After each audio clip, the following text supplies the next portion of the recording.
السلام عليكم. بسم الله نحمده ونستعينه ونؤمن به ونتوكل عليه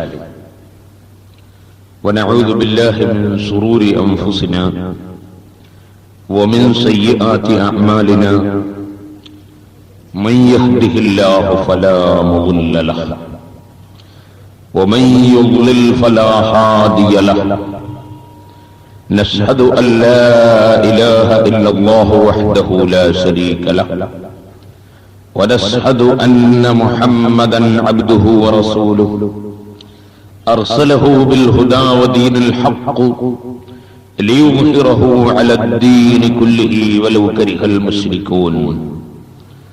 اللهم صل وسلم وبارك على رسولك وحبيبك سيدنا محمد وعلى آل وأصحاب سيدنا ومولانا محمد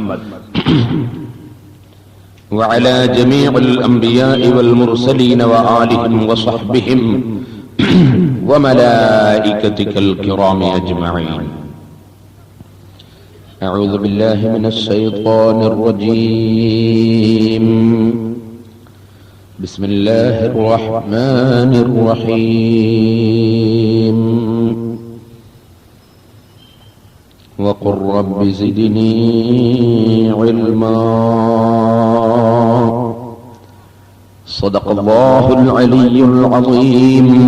صدق وبلغ رسوله النبي الكريم ونحن على ذلك من الشاهدين الشاكرين والحمد لله رب العالمين.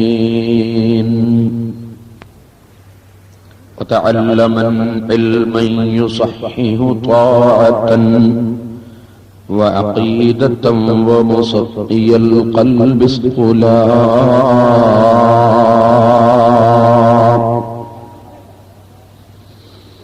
يا رب صل على النبي محمد منجي الخلائق من جهنم في غدير.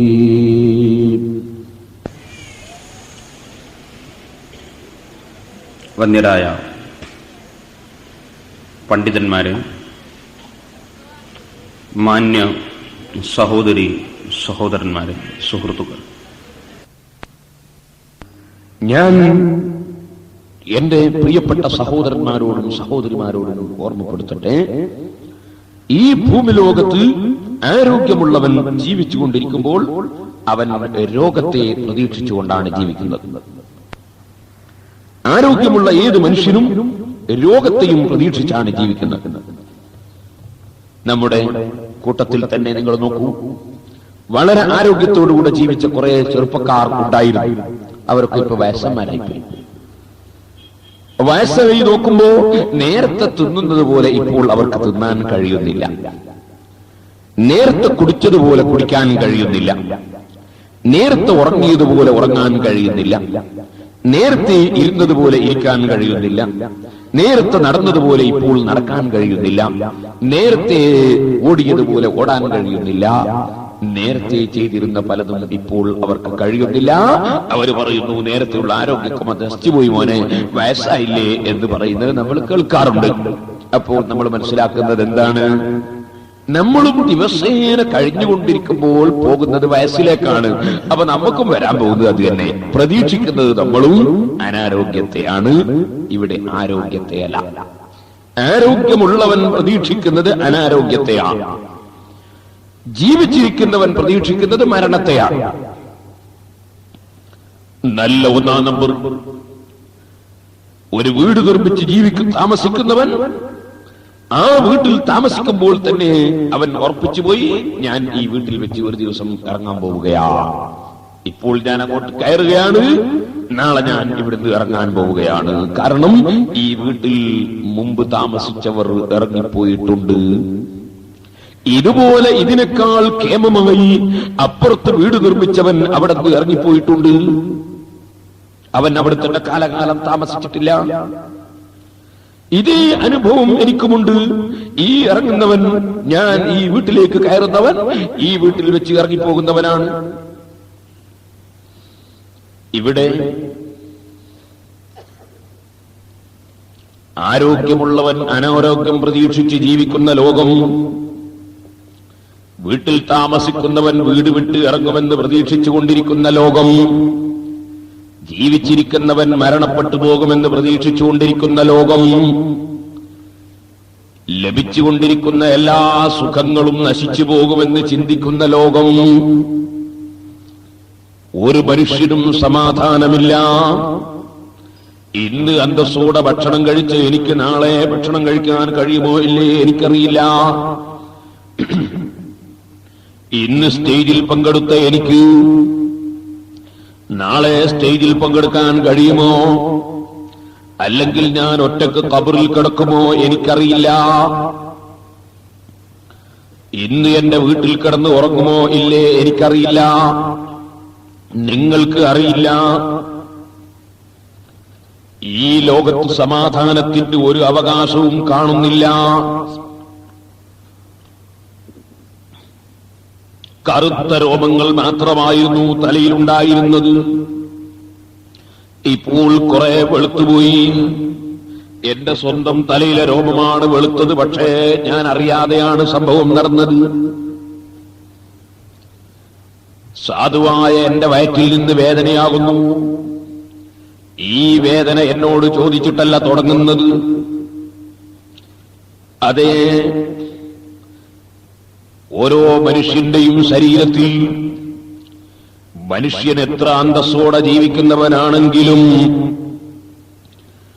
ആ മനുഷ്യന്റെ ശരീരം, ആ ശരീരത്തിന്റെ മധ്യഭാഗത്ത് തന്നെ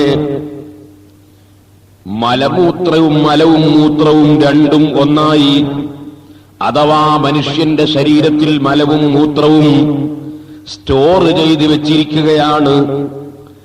ഈ സ്റ്റോർ ചെയ്യപ്പെട്ട മൂത്രവും മലവും അമിതമായി പുറത്തേക്ക് പോയാൽ അവൻ ബോധരഹിതനായി വീണുപോയി. ആളുകൾ പറയുന്നത് വയറ്റുന്നു പോയിട്ട് ആശുപത്രിയിലായി എന്നാണ്. വയറ്റുന്നു പോകുന്നത് സ്വർണമല്ല, വെള്ളിയല്ല, മുത്തല്ല, മാണിക്യമല്ല. നജസ് കുറച്ച് കൂടുതൽ പോകുമ്പോഴേക്ക് മനുഷ്യൻ ബോധം കെട്ട് വീണുപോയി. അപ്പോൾ എല്ലാ മനുഷ്യരും, അവൻ അമേരിക്കയുടെ പ്രസിഡന്റ് ആണെങ്കിലും, അവൻ റഷ്യയുടെ പ്രധാനമന്ത്രിയാണെങ്കിലും, അവൻ UN-യുടെ സെക്രട്ടറി ആണെങ്കിലും, ഈ മലവും മൂത്രവും ശരീരത്തിൽ പേറി നടക്കുന്ന കൊട്ടയാണ്. ഏത് മനുഷ്യനും ഈ ലോകത്ത് നിന്ന് വിട പറഞ്ഞു പോകുമെന്ന് ഉറപ്പിച്ചവനാണ്. ഏത് മനുഷ്യനും ആരോഗ്യം തകരുമെന്ന് ആലോചിക്കുന്നവനാണ്. ഏത് മനുഷ്യനും ജീവിതം കഴിഞ്ഞ് മരണത്തിലേക്ക് കാലെടുത്തു വെക്കുമെന്ന് ചിന്തിക്കേണ്ടവനാണ്. ഈ മനുഷ്യൻ ജീവിക്കുന്ന ലോകം അത് സുഖത്തിന്റെ ലോകമല്ല. സുഖിച്ചുകൊണ്ടിരിക്കുമ്പോൾ ഈ സൗഖ്യം മുറിഞ്ഞു പോകുമെന്ന് ചിന്തിക്കുന്നവന് സുഖമെവിടെ? ലതീബ ലിൽ ഐശി മാ ദാമത് മുലവസതൻ ലദാതുഹു ബിദികാരിൽ മൗതി വൽ ഹറമി. മഹാന്മാര് പറഞ്ഞു, പണ്ഡിതന്മാര് പഠിപ്പിച്ചു, എവിടെയാണ് മനുഷ്യൻ മരണത്തെ ഓർത്തിച്ച് ജീവിച്ചുകൊണ്ടിരിക്കുന്ന മനുഷ്യൻ അവനവന്റെ ആരോഗ്യം തകർന്നു പോകുന്നതിനെ കുറിച്ച് ചിന്തിച്ചുകൊണ്ടിരിക്കുന്ന മനുഷ്യൻ ഇവിടെ എന്ത് സൗഖ്യം ലഭിച്ചാലും അതിന് 100% സുഖമായി കാണാൻ നിവൃത്തിയില്ല. അതുകൊണ്ട് തന്നെ ബുദ്ധിയുള്ള മനുഷ്യന്മാർ, ചിന്തയുള്ള മനുഷ്യന്മാർ, അവർ മൃഗങ്ങളല്ല, അവർ മാനുഷികമായി ഉയർന്നവരാണ്. അതുകൊണ്ട് തന്നെ അവർ ഭൂമി ലോകത്തെക്കുറിച്ച് ചിന്തിച്ചു, ആകാശലോകത്തെക്കുറിച്ച് ചിന്തിച്ചു, ഈ ഭൗതികമായ ലോകത്ത് നടക്കുന്ന സംഭവ വികാസങ്ങളെക്കുറിച്ച് ആലോചിച്ചു. അങ്ങനെ ആലോചിച്ചപ്പോൾ ഇന്ന ലില്ലാഹി ഇബാദം ഫൂതനാ തല്ലഖു ദുനിയാ വഖാഫുൽ ഫിതനാ. അവർ ഈ ഭൂമി ലോകം നിലനിൽക്കുന്നതല്ലെന്നും ഇവിടെയുള്ള ജീവിതം നിലനിൽക്കാനുള്ള ജീവിതമല്ലെന്നും ചിന്തിച്ച അവർ അവർ ആലോചിച്ചു, മനുഷ്യരും മൃഗങ്ങളും ഒരുപോലെയാണോ? പോത്ത് ചത്താലും പശു ചത്താലും കൊതു ചത്തുപോയാലും ഈച്ച ചത്തുപോയാലും പൂച്ച ചത്തുപോയാലും അതേ നായ ചത്തുപോയാലും പന്നി ചത്തുപോയാലും കൊരങ്ങ് ചത്തുപോയാലും ഇവിടെ പലതും ചത്തുപോയാൽ ആ വസ്തുവിന്റെ അതോടുകൂടെ അതിന്റെ ജീവിതം കഴിഞ്ഞു, ആ ജീവിതം അതോടെ തകർന്നു. ഇതുപോലെ തന്നെ മനുഷ്യനും നായ തിന്നുന്നത് പോലെ തിന്നുന്നുണ്ട്, മൂരി തിന്നും പോലെ തിന്നുന്നുണ്ട്, പോത്ത് തിന്നും പോലെ തിന്നുന്നുണ്ട്, പൂച്ച തിന്നും പോലെ തിന്നുന്നുണ്ട്, കോഴിയെപ്പോലെ പരസ്പരം കൊത്തുന്നുണ്ട്.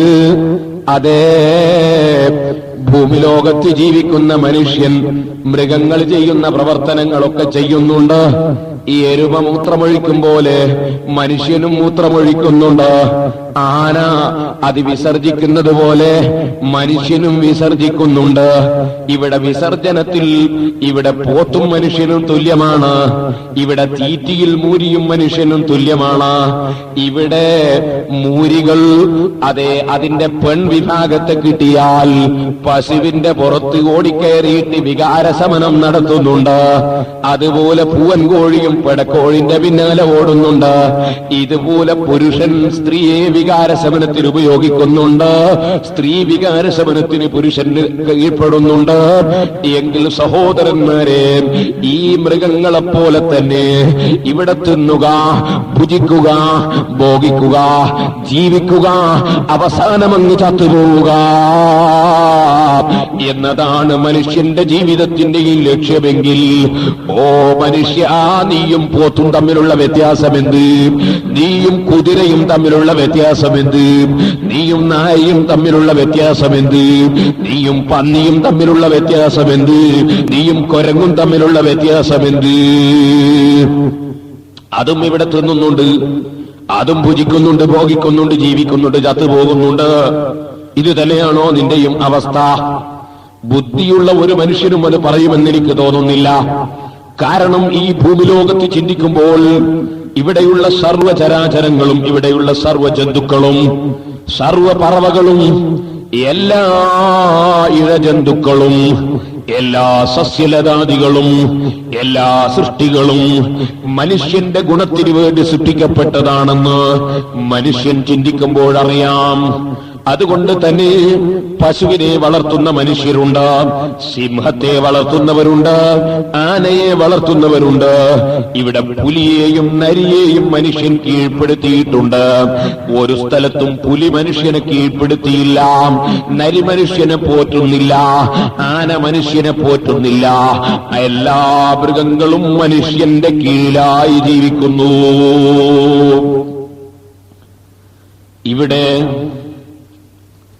പശുവിന് ഇന്ന് വരെ ഒരു പുരോഗതി ഉണ്ടാക്കാൻ കഴിഞ്ഞിട്ടില്ല. പശു മുമ്പെങ്ങനെയാണോ അതുപോലെ തന്നെയാണ് ഇപ്പോഴുമുള്ളത്. പക്ഷേ പഴയ കാലത്ത് എന്റെ ചെറുപ്പത്തിലൊക്കെ കോഴിക്കോട്ട് നിന്നൊരു മൂരിയെ വാങ്ങിയാൽ എന്റെ നാട്ടിലേക്ക് നടത്തിക്കൊണ്ടുപോകലാണ്.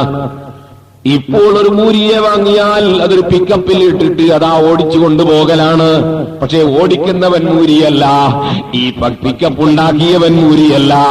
ഈ പിക്കപ്പ് ഇവിടെ അതാ വർക്ക്ഷോപ്പിൽ നിന്ന് ഇറക്കിയത് മൂരിയല്ല, പോത്തല്ല, പശുവല്ല. മനുഷ്യനുണ്ടാക്കിയ പുരോഗതി പശു ഉപയോഗപ്പെടുത്താതെ പശുവിന്റെ വകയിൽ ഇവിടെ ഒരു പുരോഗതിയും ഉണ്ടായിട്ടില്ല.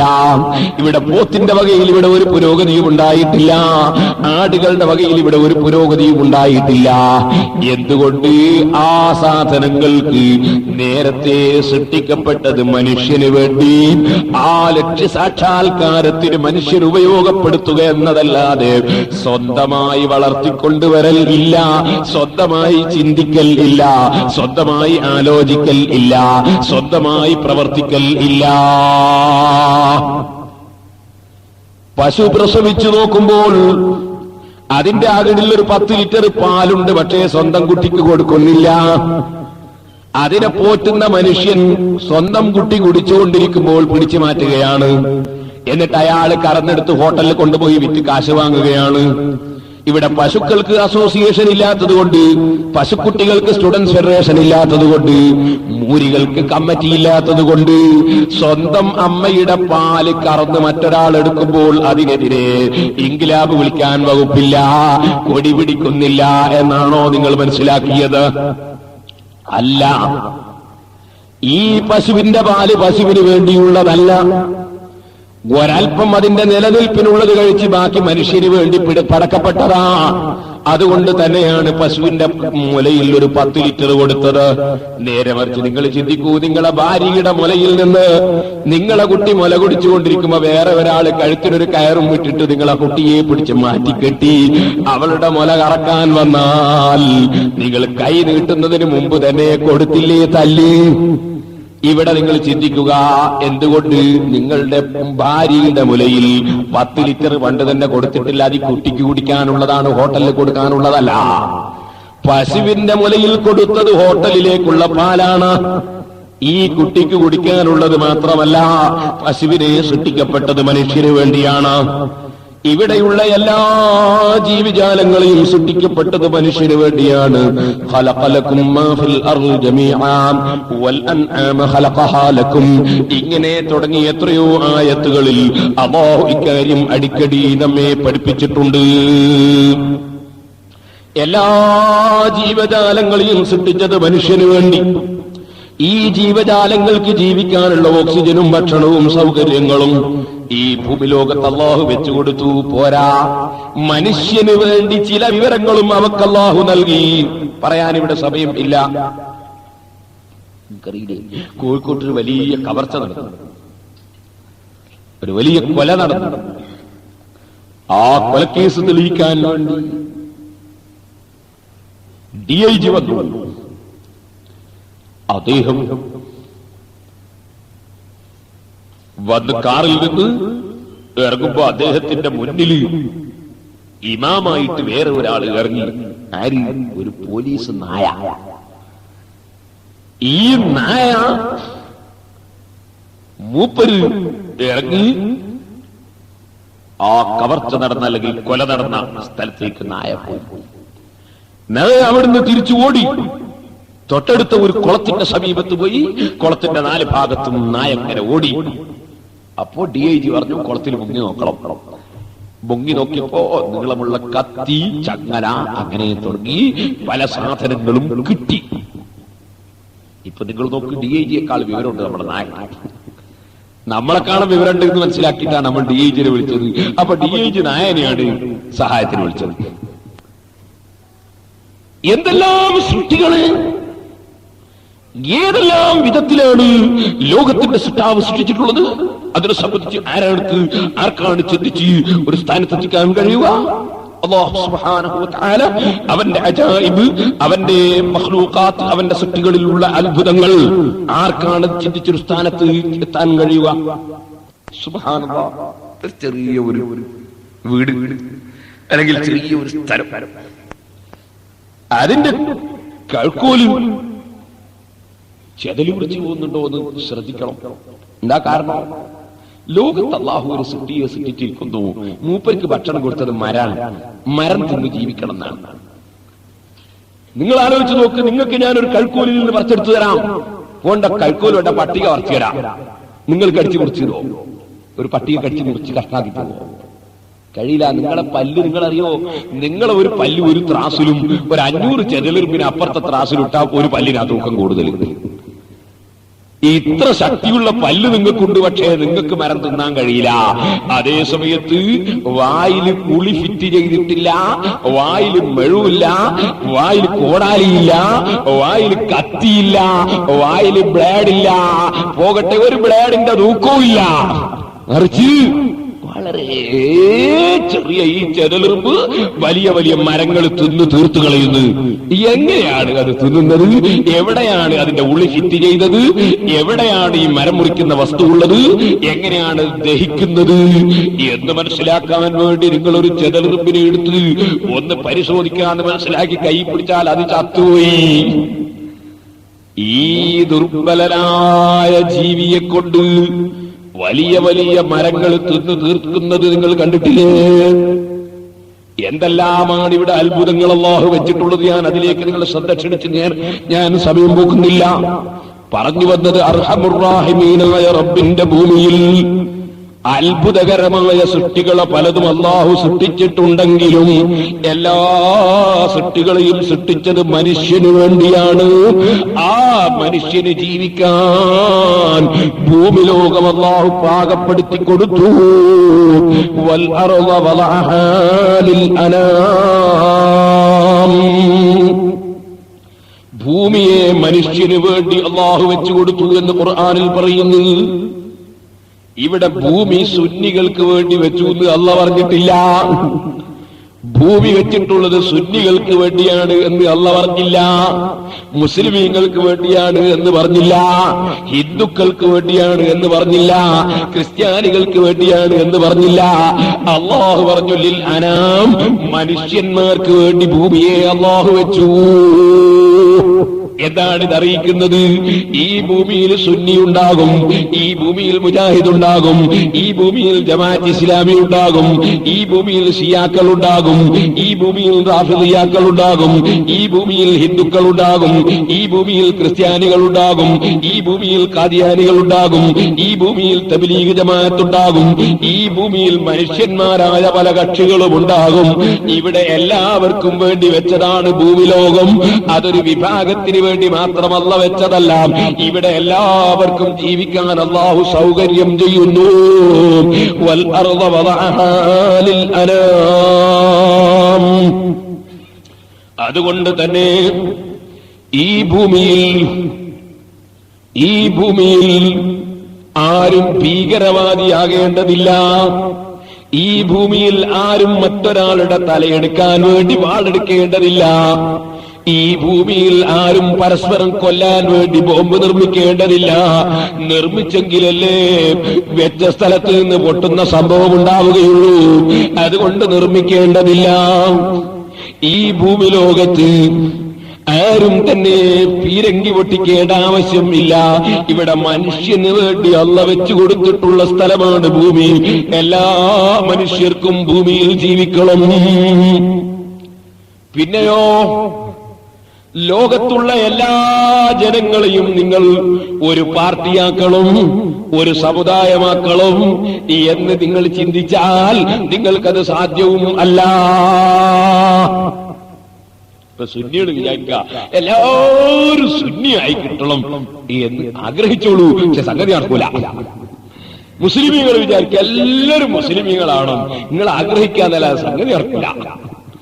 ഹിന്ദുക്കൾ വിചാരിച്ചു എല്ലാവരും ഹിന്ദുക്കളാണ്, അത് നടക്കൂല. അല്ലെ മുജാഹിദികൾ വിചാരിച്ചു എല്ലാവരും മുജാഹിദാണ്, അത് നടക്കൂല. എന്തേ? അല്ലാഹുവിന് ഇതിനൊക്കെ ഒരു തീരുമാനമുണ്ട്, അത് മറികടക്കാൻ സാധ്യല്ല. വലൗ ശാഅ റബ്ബുക ലജഅല അന്നാസ ഉമ്മത്തൻ വാഹിദ. ഓ നബിയേ, അല്ലാഹു ഉദ്ദേശിച്ചിരുന്നുവെങ്കിൽ, നിന്റെ റബ്ബ് ഉദ്ദേശിച്ചിരുന്നുവെങ്കിൽ എല്ലാ മനുഷ്യന്മാരെയും അല്ലാഹു ഒറ്റ സമുദായം ആക്കുമായിരുന്നു. പക്ഷെ അല്ലാഹുവിന് അങ്ങനെ ഉദ്ദേശം ഇല്ല. പല കക്ഷികളും വേണമെന്നാണ് അല്ലാഹുവിന്റെ ഉദ്ദേശം. വലാ യസാലൂന മുഖ്തലിഫീന, അവർ ഭിന്നിച്ചുകൊണ്ടേയിരിക്കും. ഒരിക്കലും ലോകത്തുള്ള ജനങ്ങളൊക്കെ യോജിക്കുക എന്നുള്ളത് ഉണ്ടാവൂല അല്ലാഹു പറയും. അതുകൊണ്ട് നിങ്ങളൊക്കെ ഭിന്നിക്കണം എന്നല്ല ഞാൻ പറഞ്ഞതിനർത്ഥം. അത് വേറെ വിഷയം. എന്ത് ചെയ്യണം എന്നുള്ളത് വേറെ വിഷയം. അല്ലാഹു ഇവിടെ എന്ത് തീരുമാനിച്ചു എന്നുള്ളത് വേറെ വിഷയം. അബൂജഹലിനോട് അല്ലാഹു പറഞ്ഞു നീ മുസ്ലിം ആകണം. പക്ഷെ അല്ലാഹു തീരുമാനിച്ചത് അവൻ മുസ്ലിം അല്ലാത്തവർക്ക് എന്നെ മരിക്കണമെന്നാണ്. തീരുമാനിച്ചതാ നടന്നത്. അല്ലാഹു തീരുമാനിച്ചതേ നടക്കുള്ളൂ. അല്ലാഹു കൽപ്പിച്ചത് മുസ്ലിം ആകണമെന്നാണ്. അല്ലാഹു തീരുമാനിച്ചത്, അല്ലാഹു ഉദ്ദേശിച്ചത് അവൻ മുസ്ലിം അല്ലാത്തവർക്ക് എന്നെ മരിക്കണം എന്നാണ്. അല്ലാഹു ഉദ്ദേശിച്ചത് നടന്നു. ഞാൻ പറഞ്ഞു മനസ്സിലായി.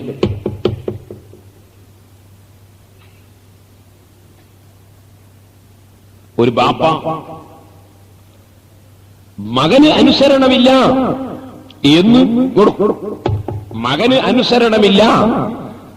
എന്ന് ബാപ്പ ഗുരുനാഥന്റെ മുമ്പിൽ തെളിയിക്കണം നിർദ്ദേശിച്ചു.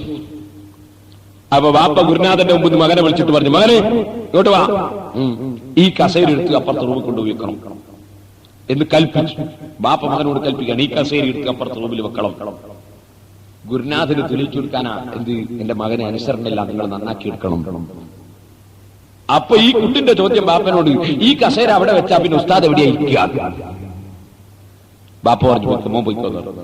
എന്നിട്ട് ഉസ്താദിനോട് പറഞ്ഞു, ഉസ്താദെ കണ്ടോ, ഞാൻ പറഞ്ഞില്ലേ അവൻ അനുസരണില്ല എന്ന്. ഞാൻ ഈ കസേരെടുത്ത് അവിടെ ഇടാൻ പറഞ്ഞ അത് ഇട്ടാ പോലെ, പിന്നെ അവൻ ന്യായം പറയാൻ നിൽക്കണോ? അപ്പോ ഉസ്താദ് സംഭവിച്ചു, നിങ്ങൾ പറഞ്ഞത് ശരിയാണ്, അനുസരണില്ലാത്ത കുട്ടീനെയാണ്, നന്നാക്കട്ടെ, അള്ളാഹ് നന്നാക്കട്ടെ എന്ന്. ഇവിടെ നിങ്ങൾ ചിന്തിക്കുക, ബാപ്പ മകനോട് കൽപ്പിച്ചത് എന്താ? ഈ കസേരയെടുത്ത് അപ്പുറത്ത് കൊണ്ടുപോയി ഇടണം, കൽപ്പിച്ചതാ. പക്ഷെ ബാപ്പന്റെ മനസ്സിലുള്ളതോ ഇപ്പത് ഇടണ്ടാന്നാണ്. കാരണം അനുസരണില്ലാന്ന് തെളിയിക്കാൻ വേണ്ടി ബാപ്പ ഈ കസേരയെടുത്ത് അപ്പുറം കൊണ്ടുപോയി ഇടണം എന്ന് കൽപ്പിക്കുമ്പോ തന്നെ ബാപ്പ അങ്ങനെ കൊല്ലുവല്ലാഹു നേർച്ചയാക്കുന്നുണ്ട്, ഈ കുട്ടി ഇടണ്ടാന്ന് മനസ്സിലാക്കി. അപ്പൊ ഉദ്ദേശിച്ചത് ഇടണ്ടാന്നാണ്, കൽപ്പിച്ചത് ഇടണമെന്നാണ്. അല്ലാഹു തആല അബൂജഹലിനോട് കൽപ്പിച്ചത് മുസ്ലിം ആകണമെന്നാണ്, അള്ളാഹു ഉദ്ദേശിച്ചത് അവൻ കാഫിറായി മരിക്കണം എന്നാണ്. അള്ളാഹു ഉദ്ദേശിച്ചത് നടന്നു. അപ്പൊ എല്ലാവരെയും ഒറ്റ സമുദായമാക്കുക എന്നത് ലോകത്ത് സാധ്യമേ അല്ല, അത് അള്ളാഹു ഉദ്ദേശിച്ചിട്ടില്ല എന്ന് അള്ളാഹു പറയുന്നു. ജനങ്ങൾ ഭിന്നിച്ചുകൊണ്ടേയിരിക്കും. വലാ യസാലൂന മുഖ്തലിഫീന ഇല്ലാ മർ റഹിമ റബ്ബുക. നിന്റെ റബ്ബ് കാരുണ്യം ചെയ്തവര് മാത്രം സത്യത്തിൽ ഉറച്ചു നിൽക്കും, അല്ലാത്തവർ ഭിന്നിച്ച് പോയിക്കൊണ്ടേയിരിക്കും. വതമ്മത് കലിമത്തു റബ്ബിക ലഅംലഅന്ന ജഹന്നമ മിനൽ ജിന്നത്തി വന്നാസി അജ്മഈൻ. നബിയേ, ഈ താഴ്ന്ന ഭൂമിലോകമല്ല, ഈ താഴ്ന്ന ദുന്യാവല്ല, ഇതിന്റെ അപ്പുറത്ത് വേറെ ഒരു ലോകമുണ്ട്. ആ ലോകത്തിന് വേണ്ടിയാണ് മനുഷ്യനെ സൃഷ്ടിച്ചിട്ടുള്ളത്. ഇവിടെ മനുഷ്യൻ വഴിയാത്രയിലാണ്. ഈ യാത്രയിലുള്ള സൗകര്യത്തിലാണ് മറ്റ് സൃഷ്ടികളെ സൃഷ്ടിച്ചു കൊടുത്തത്. ഈ ഭൂമിയിലുള്ളതെല്ലാം മനുഷ്യന് വെച്ചുകൊടുത്തത് അവന്റെ യാത്രാ സൗകര്യത്തിന് വേണ്ടിയാണ്, അവന്റെ യാത്രയിൽ ഉപയോഗിക്കാൻ വേണ്ടിയാണ്. മനുഷ്യനൊരു യാത്രയുണ്ട്, ആ യാത്രയങ്ങ് പോയാൽ ഒരുപക്ഷേ സുഖലോലുപനായി ജീവിക്കുന്ന മനുഷ്യനുണ്ട്, അല്ലെങ്കിൽ ദുഃഖത്തിൽ തന്നെ ആണ്ട് ജീവിച്ചു പോകുന്ന മനുഷ്യനുണ്ട്. ആ മനുഷ്യൻ വേർതിരിയുന്നത് എങ്ങനെ? ഈ ഭൂമിലോകത്ത് ജീവിക്കുന്ന സമയത്ത് എന്ത് വിശ്വസിക്കണം, എന്ത് പ്രവർത്തിക്കണം, എങ്ങനെ ജീവിക്കണം എന്നതിന് യജമാനനായ റബ്ബ് ചില നിയമങ്ങളും വ്യവസ്ഥകളും പഠിപ്പിക്കാൻ വേണ്ടി ചില മഹാന്മാരെ തെരഞ്ഞെടുത്തയച്ചിട്ടുണ്ട്. ആ അയച്ചിട്ടുള്ളവരാണ് അമ്പിയാക്കൾ. ആ അമ്പിയാക്കൾ പഠിപ്പിച്ച ആശയം എന്താണോ, പ്രവാചകന്മാര് പഠിപ്പിച്ച വിശ്വാസം എന്താണോ, പ്രവാചകന്മാര് പഠിപ്പിച്ച തത്വം എന്താണോ, അത് ജീവിതത്തിൽ ഉൾക്കൊള്ളുകയും അവസാനത്തെ പ്രവാചകരായി നിയോഗിക്കപ്പെട്ട അഷ്റഫുൽ ഖൽഖ് മുഹമ്മദുർ റസൂലുള്ളാഹി സ്വല്ലല്ലാഹു അലൈഹി വസല്ലമ തങ്ങൾ പഠിപ്പിച്ച ഇസ്ലാമിക ശരീഅത്തിന്റെ നിയമം അത് 100% അംഗീകരിച്ച് ഉൾക്കൊണ്ട് ജീവിക്കാൻ ഒരു മനുഷ്യൻ തയ്യാറാവുകയും ചെയ്താൽ അവന് നീണ്ട ജീവിതം കൊടുത്തുപോയി, തീരാത്ത ജീവിതം കൊടുത്തുപോയി. ആ ജീവിതത്തിൽ സന്തോഷമല്ലാതെ ഇല്ല. അവിടെ തകർന്നു പോകുന്ന ആരോഗ്യമല്ല, നരച്ചു പോകുന്ന രോമങ്ങളല്ല, വാർദ്ധക്യം മുന്നിലുള്ള യുവത്വമല്ല, അവിടെയുള്ള ഭാര്യമാര് ഹൈദ് രക്തമുണ്ടാകുന്നവരല്ല, അവിടെയുള്ള ഭാര്യമാര് പ്രായം ചെന്നു പോകുന്നവരല്ല, അവിടെ ജീവിക്കുന്ന കാലത്ത് കൈകാലുകൾ കടച്ചിലില്ല, അവിടെ ജീവിക്കുന്ന കാലത്ത് കണ്ണട വെക്കേണ്ടതില്ല, അവിടെ ജീവിക്കുന്ന കാലത്ത് ജലദോഷം പിടിക്കലില്ല, അവിടെ ജീവിക്കുന്ന കാലത്ത് വയറ്റിൽ വേദനയില്ല, അവിടെ ജീവിക്കുന്ന കാലത്ത് എതിരാളികളെ ചീത്ത കേൾക്കേണ്ടതില്ല, മറുവശത്തിന്റെ പരിഹാസമില്ല, അവിടെ കള്ളം പറയലില്ല, അവിടെ വഞ്ചനയില്ല, അവിടെ ദുഷ്ടന്മാരില്ല, മർദ്ദനങ്ങളില്ല, അക്രമങ്ങളില്ല. അവിടെയുള്ള യുവതികൾക്ക് പ്രായം കൂടുതലാകലില്ല. യതൂഫു അലൈഹിം വിൽദാനും മുഖല്ലദൂൻ, മുത്തുമണികളോ പോലുള്ള മക്കള് അവരെ ചുറ്റിക്കറങ്ങിക്കൊണ്ടിരിക്കുന്നു. യുവത്വം നീങ്ങാത്ത യുവതികളായ സ്ത്രീകൾ നഹ്നുൽ ഖലീദാതു ഫാല നബീദു നഹീദു റാളിയാതു ഫാല നസ്ഖത്തു. സ്വീകരിക്കാൻ വന്നിരിക്കുന്ന തരുണിമണികളായ യുവതികളുണ്ട്, ഹൂറുല്ലീങ്ങളാണ്. ഓ മാരന്മാരെ,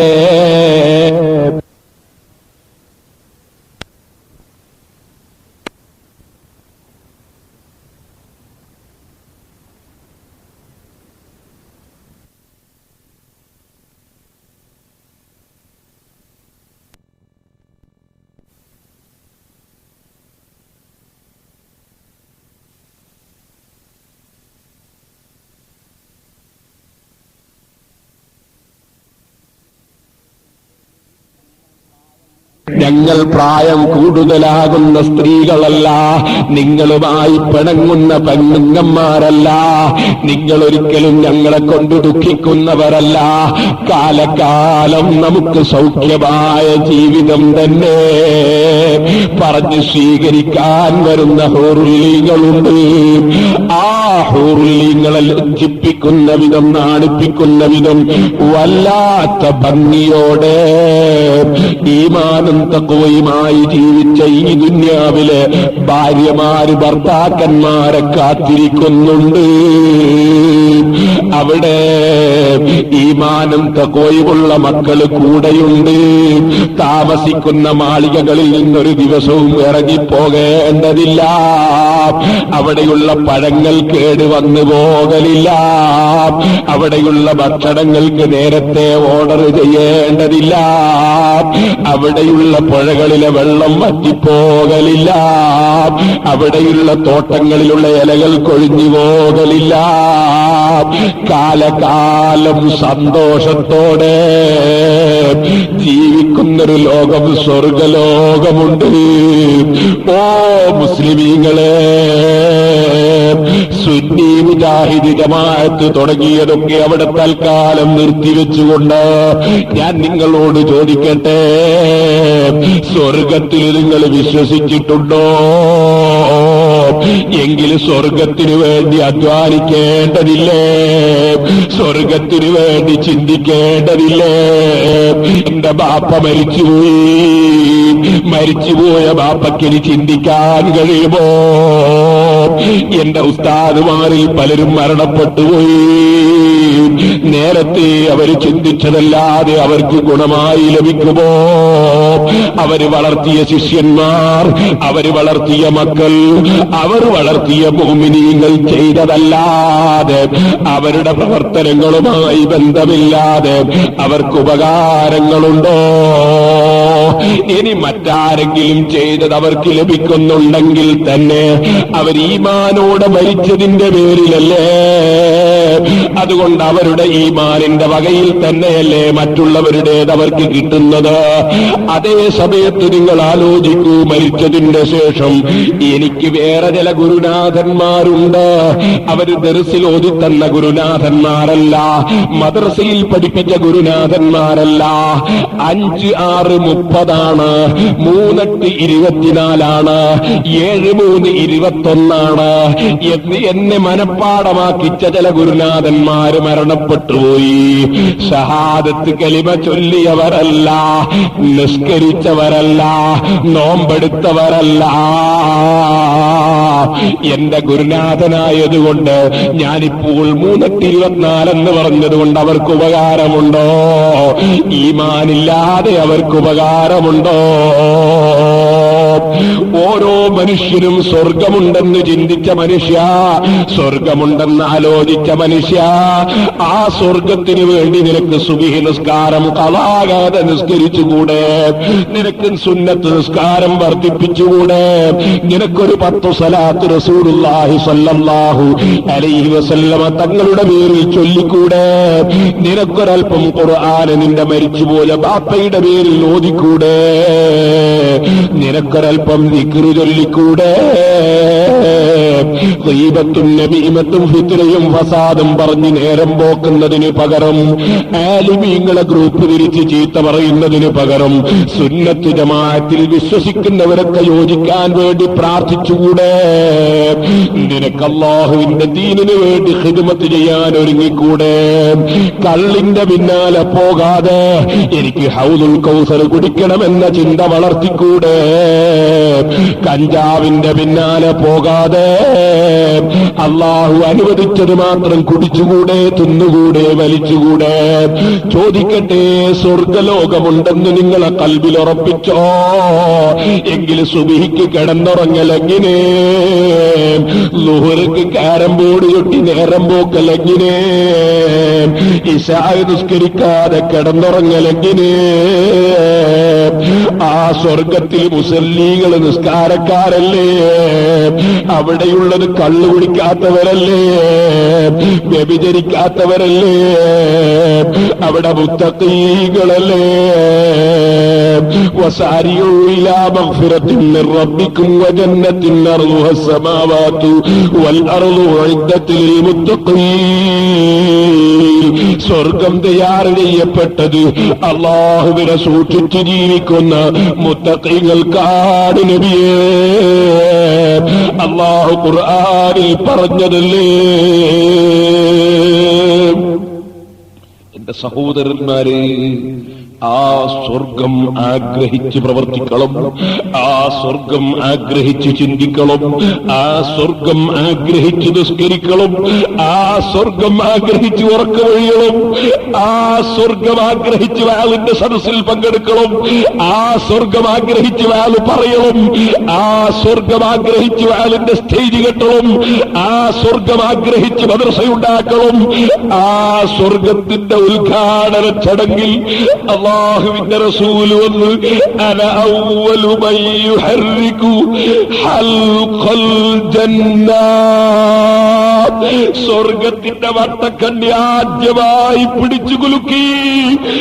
എന്റെ ഉമ്മത്തുകൾക്ക് മുഴുവനും സ്വർഗം തുറന്നു കൊടുക്കുന്ന നേതാവ് ഞാനാണ്. അഷ്റഫുൽ ഖൽഖ് സല്ലല്ലാഹു അലൈഹി വസല്ലം പറഞ്ഞില്ലേ, ആ സ്വർഗത്തിന്റെ ഉദ്ഘാടന ചടങ്ങിൽ പങ്കെടുക്കാൻ വേണ്ടി മദ്രസ ഉദ്ഘാടനത്തിന് പങ്കെടുക്കണം. ഭൂമിലോകത്തുള്ള സ്ഥാനമാനം ചിന്തിക്കണ്ട, ഇത്താഴുന്ന ലോകം ആലോചിക്കണ്ട. നിലനിൽക്കുന്ന ലോകത്തിന് വേണ്ടി സ്വാലിഹീങ്ങൾ അധ്വാനിച്ചതുപോലെ, മുഅ്മിനീങ്ങൾ അധ്വാനിച്ചതുപോലെ, മുത്തഖീങ്ങൾ അധ്വാനിച്ചതുപോലെ നിലനിൽക്കുന്ന ജീവിതത്തിന് വേണ്ടി അധ്വാനിക്കാൻ തയ്യാറാകൂ മുസ്ലിമീങ്ങളെ. കണ്ടില്ലേ നിങ്ങൾ, കിഴവനായ സ്വഹാബി അംർ ഇബ്നുൽ ജമൂഹ് റളിയല്ലാഹു അൻഹു ഒരു കാലിന് മുടന്ത്, ആ മുടന്തുള്ളത് കൊണ്ട് തന്നെ ഉഹദ് യുദ്ധത്തിന് വേണ്ടി ഇറങ്ങുമ്പോ മക്കളൊക്കെ കൂടി, ബാപ്പാ നിങ്ങൾ ദീനീ പ്രവർത്തനത്തിന് യുദ്ധത്തിന് പോകണ്ട, നിങ്ങൾക്ക് കാലിന് മുടന്തല്ലേ, നിങ്ങൾക്ക് യുദ്ധത്തിൽ ഓടാൻ കഴിയുമോ, ചാടാൻ കഴിയുമോ, നിങ്ങൾ യുദ്ധത്തിന് പോകണ്ട ബാപ്പാ, നിങ്ങൾക്ക് 10-70 വയസ്സില്ലേ, നിങ്ങൾ ഇറങ്ങണ്ട, ചെറുപ്പക്കാരായ ഞങ്ങളില്ലേ, 3 മക്കൾ ഞങ്ങളില്ലേ, നിങ്ങൾക്ക് ഞങ്ങൾ പോകുന്നുണ്ട് ബാപ്പാ, ഉഹദ് യുദ്ധത്തിന് നിങ്ങൾ പോകണ്ട എന്ന് പറയുമ്പോ കിഴവനായ അംർ ഇബ്നുൽ ജമൂഹ് റളിയല്ലാഹു അൻഹു മുഅവ്വിദും മുആദും ഖല്ലാദും കൂടി ബാപ്പ യുദ്ധത്തിന് പോകുമ്പോ തടഞ്ഞു വെക്കുമ്പോ മെല്ലെ ഒരു കാലിന്റെ മേല് നൊണ്ടി നടന്നില്ലേ, റസൂലുള്ളാഹിന്റെ ഹദ്റത്തിൽ ചെന്നില്ലേ, നബിയേ ഇന്ന അബ്നാഇ ഹൗലാഇ യുരീദൂന അൻ യഹ്ബിസൂനി അൻ ഹാദൽ ഖൈർ, ഈ ഖൈറായ യുദ്ധത്തിൽ പങ്കെടുത്ത് സ്വർഗത്തിൽ കിടക്കണമെന്ന് ചിന്തിക്കുന്ന എന്നെ എന്റെ മക്കള് തടഞ്ഞു വെക്കുന്നു നബിയേ. വഹും യതദറഊന ബിഅന്നി അറജു, ഞാൻ കാലിന് മുടന്തുള്ളത് കൊണ്ട്, വാർദ്ധക്യം ചെന്ന കിഴവനായതുകൊണ്ട് യുദ്ധത്തിന് പോകേണ്ടതില്ലെന്ന് മക്കള് പറയുന്നു നബിയേ. എനിക്ക് തങ്ങളെ മുന്നിൽ ഒരു അപേക്ഷയുണ്ട് നബിയേ. മദീനത്തുള്ള എന്റെ സ്നേഹിതന്മാര് കാലിന് മുടന്തുള്ളവരല്ല. യുദ്ധത്തിനിറങ്ങുന്ന എന്റെ സഹോദരന്മാര് കാലിന് മുടന്തുള്ളവരല്ല. നബിയെ, എന്റെ കാലിന്റെ മുടന്ത് ഞാനുണ്ടാക്കിയതല്ല, എനിക്കെന്റെ റബ്ബ് തന്നത് ഞാൻ പൊരുത്തപ്പെട്ടു നബിയേ. എന്റെ സ്നേഹിതന്മാര് ദീനീ പ്രവർത്തനത്തിനിറങ്ങുന്നു, അവര് യുദ്ധത്തിൽ പോകുന്നു, അവര് യുദ്ധം ചെയ്ത് സ്വർഗം സമ്പാദിക്കുന്നു നബിയേ.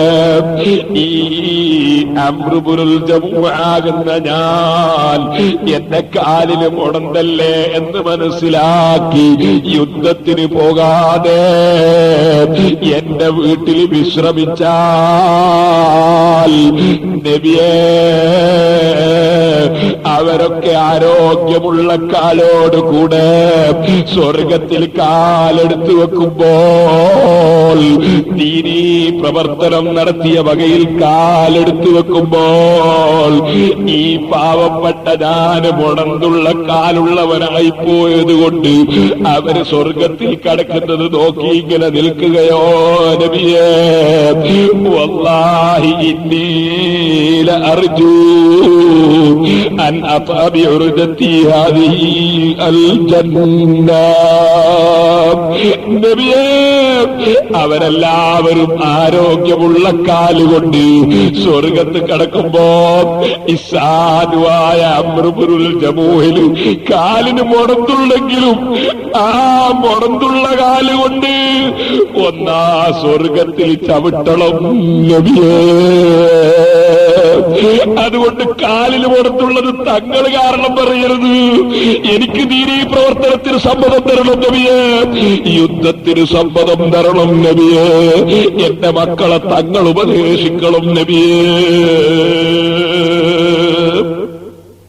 ഇത് ആവശ്യപ്പെട്ടുപോയി. കാരണം സ്വർഗം കൽബിൽ നിറഞ്ഞുപോയി, കൽബിൽ സ്വർഗം ആഗ്രഹിച്ചുപോയി. അംറുബുൽ ജമൂഹ് തങ്ങൾ പറയുമ്പോ അല്ലാഹുവിന്റെ റസൂല് പറയുന്നു, ലാ തഹ്ബിസൂഹു, മക്കളെ നിങ്ങൾ ആ മഹാനെ തടഞ്ഞു വെക്കണ്ട. ലഅല്ലല്ലാഹ യർസുഖുഹു ശഹാദ, അദ്ദേഹത്തിന് അല്ലാഹ് ശഹീദായി മരിക്കാൻ ഭാഗ്യം കൊടുത്തേക്കും, നിങ്ങൾ തടഞ്ഞു വെക്കണ്ട. അംറുബുൽ ജമൂഹ് തങ്ങൾ ഒറ്റക്കാലിന്റെ മേലെ ഞൊണ്ടിയൊക്കെ പോയി. ആ കിഴവനായ സ്വഹാബി, എന്റെ ചെറുപ്പക്കാരെ, എന്റെ കാരണവന്മാരെ, എന്റെ ഉമ്മമാരെ, സ്വർഗത്തിൽ കടക്കണ്ടേ എന്നെ സുബിഹികളാക്കി നിസ്കരിക്കാൻ പറ്റുമോ? എന്റെ ഉമ്മമാരെ, തലമറക്കാതെ മാറ് മറക്കാതെ ശരീരം മറക്കാതെ ടൗണിൽ ഇറങ്ങാൻ പറ്റുമോ? ഔലിയാക്കള മക്ബറയിലായാലും നിങ്ങൾ ഇന്ന് പോകുന്നത് പോലെ പോകാൻ പറ്റുമോ?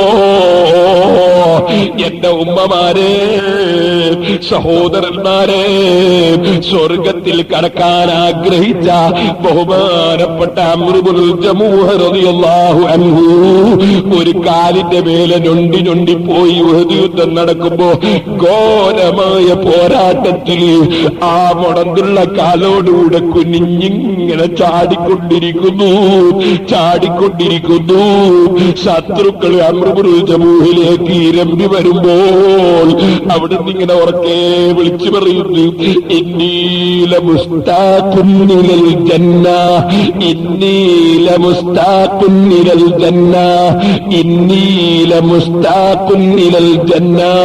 ഞാൻ സ്വർഗത്തിലേക്ക് ആശ വെച്ചവനാണ്, ഞാൻ സ്വർഗത്തിലേക്ക് ആശ വെച്ചവനാണ്.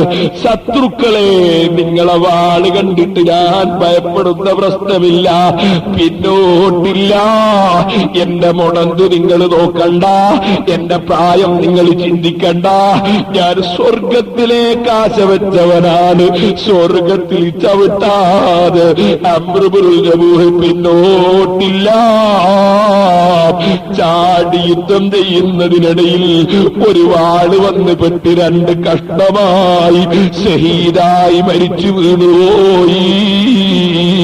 وسل حنينا وسل بدرا وسل أحدا أنواع تهذيبهم والحتف كيف جرى هم الرجال بلا هم الجبال بلا كالدهر فيهم لكن بل سادة كبرى അല്ലാഹു അവരുടെ ബർക്കത്ത് കൊണ്ട് അവരെ കാണാനുള്ള അവസരം നൽകട്ടെ.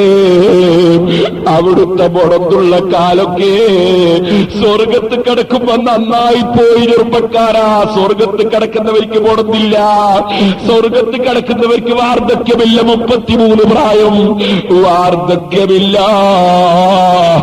എങ്കിലും ആ കാലത്ത് പോയി നമ്മുടെ കൈകൊണ്ട് തടകിക്കൊടുക്കാൻ റബ്ബ് അവസരം നൽകട്ടെ.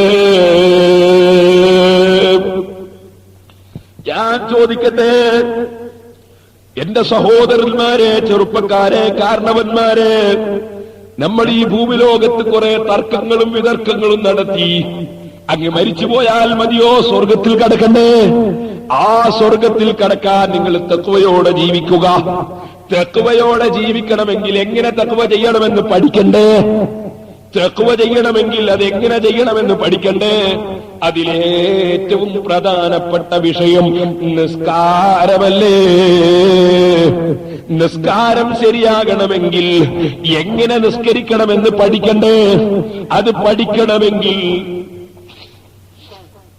അഹ്ലുസുന്നത്തി വൽ ജമാഅത്തിന്റെ മദ്രസ വേണ്ടേ? സ്വർഗത്തിൽ കടക്കണമെന്ന് ആഗ്രഹിച്ചാൽ മതിയോ? സ്വർഗത്തിൽ കടക്കണമെങ്കിൽ നീ നിസ്കരിക്കണ്ടേ? നിസ്കരിക്കാത്തവന് സ്വർഗമുണ്ടോ?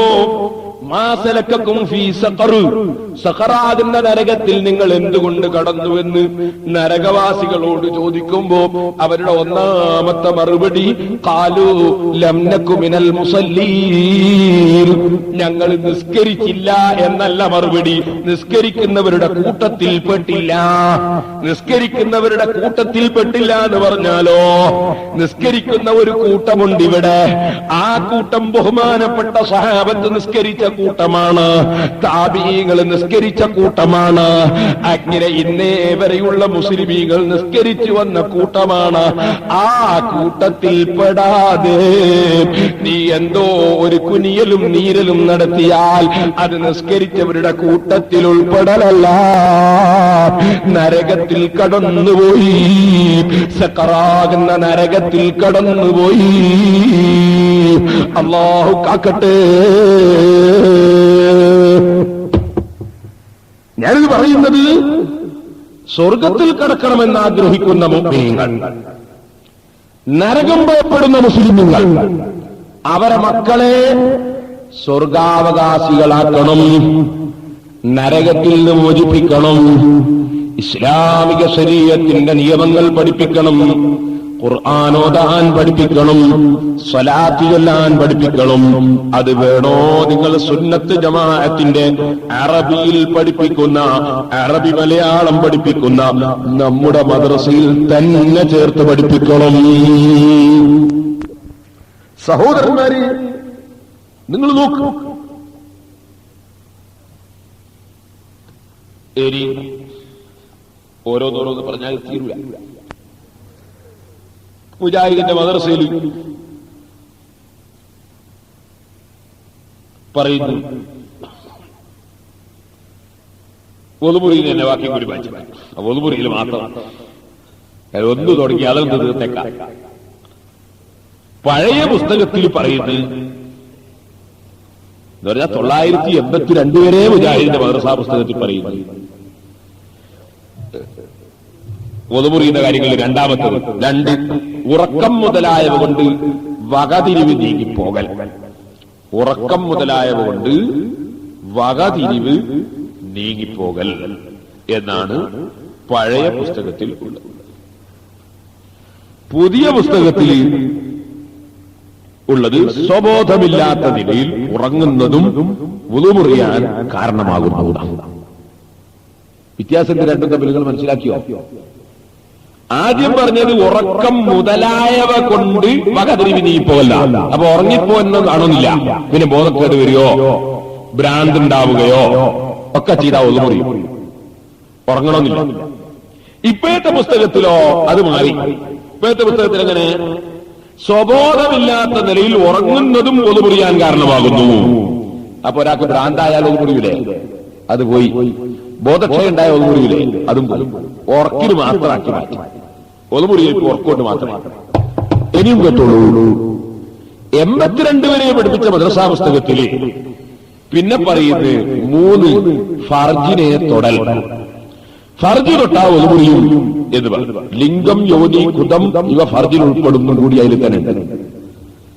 അപ്പൊ ഫർജ് തൊട്ടാലും ഒതുമുറിയും എന്നാണ് 82 വരെ മുജാഹിദിന്റെ മദ്രസയിൽ പഠിപ്പിച്ചത്. 82ന്റെ ശേഷം മുജാഹിദിന്റെ മദ്രസയിൽ എന്തായി? അതിന് ഒരു മാറ്റം ഉണ്ടാക്കി.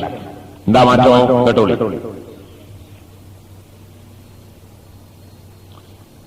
ഗുഹ്യസ്ഥാനം തൊടുന്നതുകൊണ്ടും വുളു ഇല്ലാതാകുന്നു. ഗുഹ്യസ്ഥാനം തൊടുന്നതുകൊണ്ടും വുളു ഇല്ലാതാകും. നേരത്തെ ഫർജിനെ തൊടൽ കൊണ്ട് ഒതുമുറിയെന്ന് പറഞ്ഞു. ഇത് രണ്ടിലുണ്ട് തകരാറ് സത്യത്തിൽ. എന്തുകൊണ്ട് തൊടുക എന്ന് 2 ബുക്കിലും പറഞ്ഞില്ല. ഫർജിനെ തൊടലെന്ന് പറഞ്ഞു. എന്തുകൊണ്ട് തൊടുക? ഫർജിനെ തൊടുമല്ലോ ഒതുമുറിയോ? എന്നാ പിന്നെ നമുക്ക് ഒതുകൊടുത്താൽ പിന്നെ എണീറ്റ് ഇറക്കാൻ പറ്റും. കാരണം നമ്മളെ ശരീരത്തിന്റെ വേറെ കൊണ്ട് തൊട്ടൂലേ? പിന്നെ കുടുങ്ങിയില്ല മനുഷ്യൻ. അവർ നമ്മളെ മദ്രസയിലെ ബുക്ക് എടുത്തു നോക്കി, ഇവിടുത്തെ മദ്രസയിലെ ബുക്ക് എടുത്തു നോക്കി. എന്താ ഉണ്ടാകുക? മുൻകൈയിന്റെ വള്ള കൊണ്ട് തൊടല്ല. തൊടുമലൊക്കെ ഓടിയില്ല. മുൻകൈയിന്റെ വള്ള കൊണ്ട് തൊട്ടാലേ ഓടിയുള്ളൂ. അല്ലാതെ ഫർജിനെ തൊട്ടാ ഒതുമുറിയെന്ന് പറഞ്ഞാല് നടക്കുമ്പോൾ തന്നെ കാലുകൊണ്ടൊക്കെ തൊട്ടൂലേ? പിന്നെ ഒതുമുറിയെ കൊണ്ട് കഴിയല്ലേ? അപ്പൊ എന്തുകൊണ്ട് തൊടൽ എന്ന് അവിടെ പറഞ്ഞില്ല. അതോടുകൂടി അതും നാശായി. ഇനി നിങ്ങൾ നോക്ക്, ഇവർ പറയുന്നത് 4 ഒതുമുറിയുന്ന കാര്യം 4ാമത്തത് 1982 വരെയാണ്. 4 സ്ത്രീ പുരുഷന്മാര് തമ്മിൽ തൊടൽ. സ്ത്രീ പുരുഷന്മാര് തമ്മിൽ തൊട്ടാലും ഒതുമുറിയുമെന്ന് 1982 വരെ മുജാഹിദിന്റെ മദ്രസയിൽ തന്നെ പഠിപ്പിക്കുന്നു. 82 മുതൽക്കോ ആ പരിപാടി തന്നെയില്ല. പെണ്ണുകൾ തൊട്ടാ ഒതുമുറിയുന്ന പരിപാടിയെ ഇപ്പൊ മദ്രസയിലില്ല. അതെന്തേ? പണ്ടത്തെ പോലെയല്ല, പള്ളിയിലൊക്കെ ഉണ്ടാവൂലേ? അതിന് ഒതുമുറിഞ്ഞാൽ പിന്നെ കുടുങ്ങൂലേ? അതുകൊണ്ട് 82 മുതൽക്ക് സ്ത്രീ പുരുഷന്മാർ തമ്മിൽ തൊട്ടാലും ഒതുമുറിയുമെന്ന പരിപാടി തന്നെ നിർത്തിക്കളഞ്ഞു. മുഖത്ത് ഒതുമുറിയലില്ല. മദ്രസയെ പഠിപ്പിക്കുന്നിടത്ത് നിർത്തി ഞാൻ പറഞ്ഞത്. ഞാൻ 2 പുസ്തകവും കയ്യിൽ പിടിച്ചുകൊണ്ട് അള്ളാഹുവിനെ സാക്ഷി നിർത്തി നിങ്ങളോട് പറയട്ടെ, നിങ്ങൾ മുജാഹിദിന്റെ മദ്രസയിൽ പഠിപ്പിച്ച് നിങ്ങളെ കുട്ടികളുടെ വദു നിസ്കാരമൊന്നും നഷ്ടപ്പെടുത്തി കളയരുത് സഹോദരന്മാരെ. ഇനി ഒന്നുകൂടി പറഞ്ഞ് ഞാൻ ആ വിഷയം ഇവിടെ നിർത്തുന്നു. നിങ്ങൾ നോക്കൂ, നിസ്കാരം അതിനേക്കാൾ ബഹുമാനമുള്ള ഇബാദത്ത് എന്താണ്? നിസ്കരിക്കാതെ വരുന്നത് മുസ്ലിമാണ്. ആ നിസ്കാരത്തിന്റെ ഫർളുകൾ 1982 വരെ മുജാഹിദ് പഠിപ്പിക്കുന്നു. കേട്ടോളൂ. നമസ്കാരത്തിന് 14 ഫർളുണ്ട്. 1 നിയ്യത്ത്, 2 തക്ബീറത്തുൽ ഇഹ്റാം, 3 ഖിയാമ്, 4 ഫാത്തിഹ. അങ്ങനെ പോയി 14 തർത്തീബ് വരെ നമ്മൾ പഠിപ്പിക്കും പോലെ തന്നെ 1982 വരെ മുജാഹിദ് പഠിപ്പിച്ചു.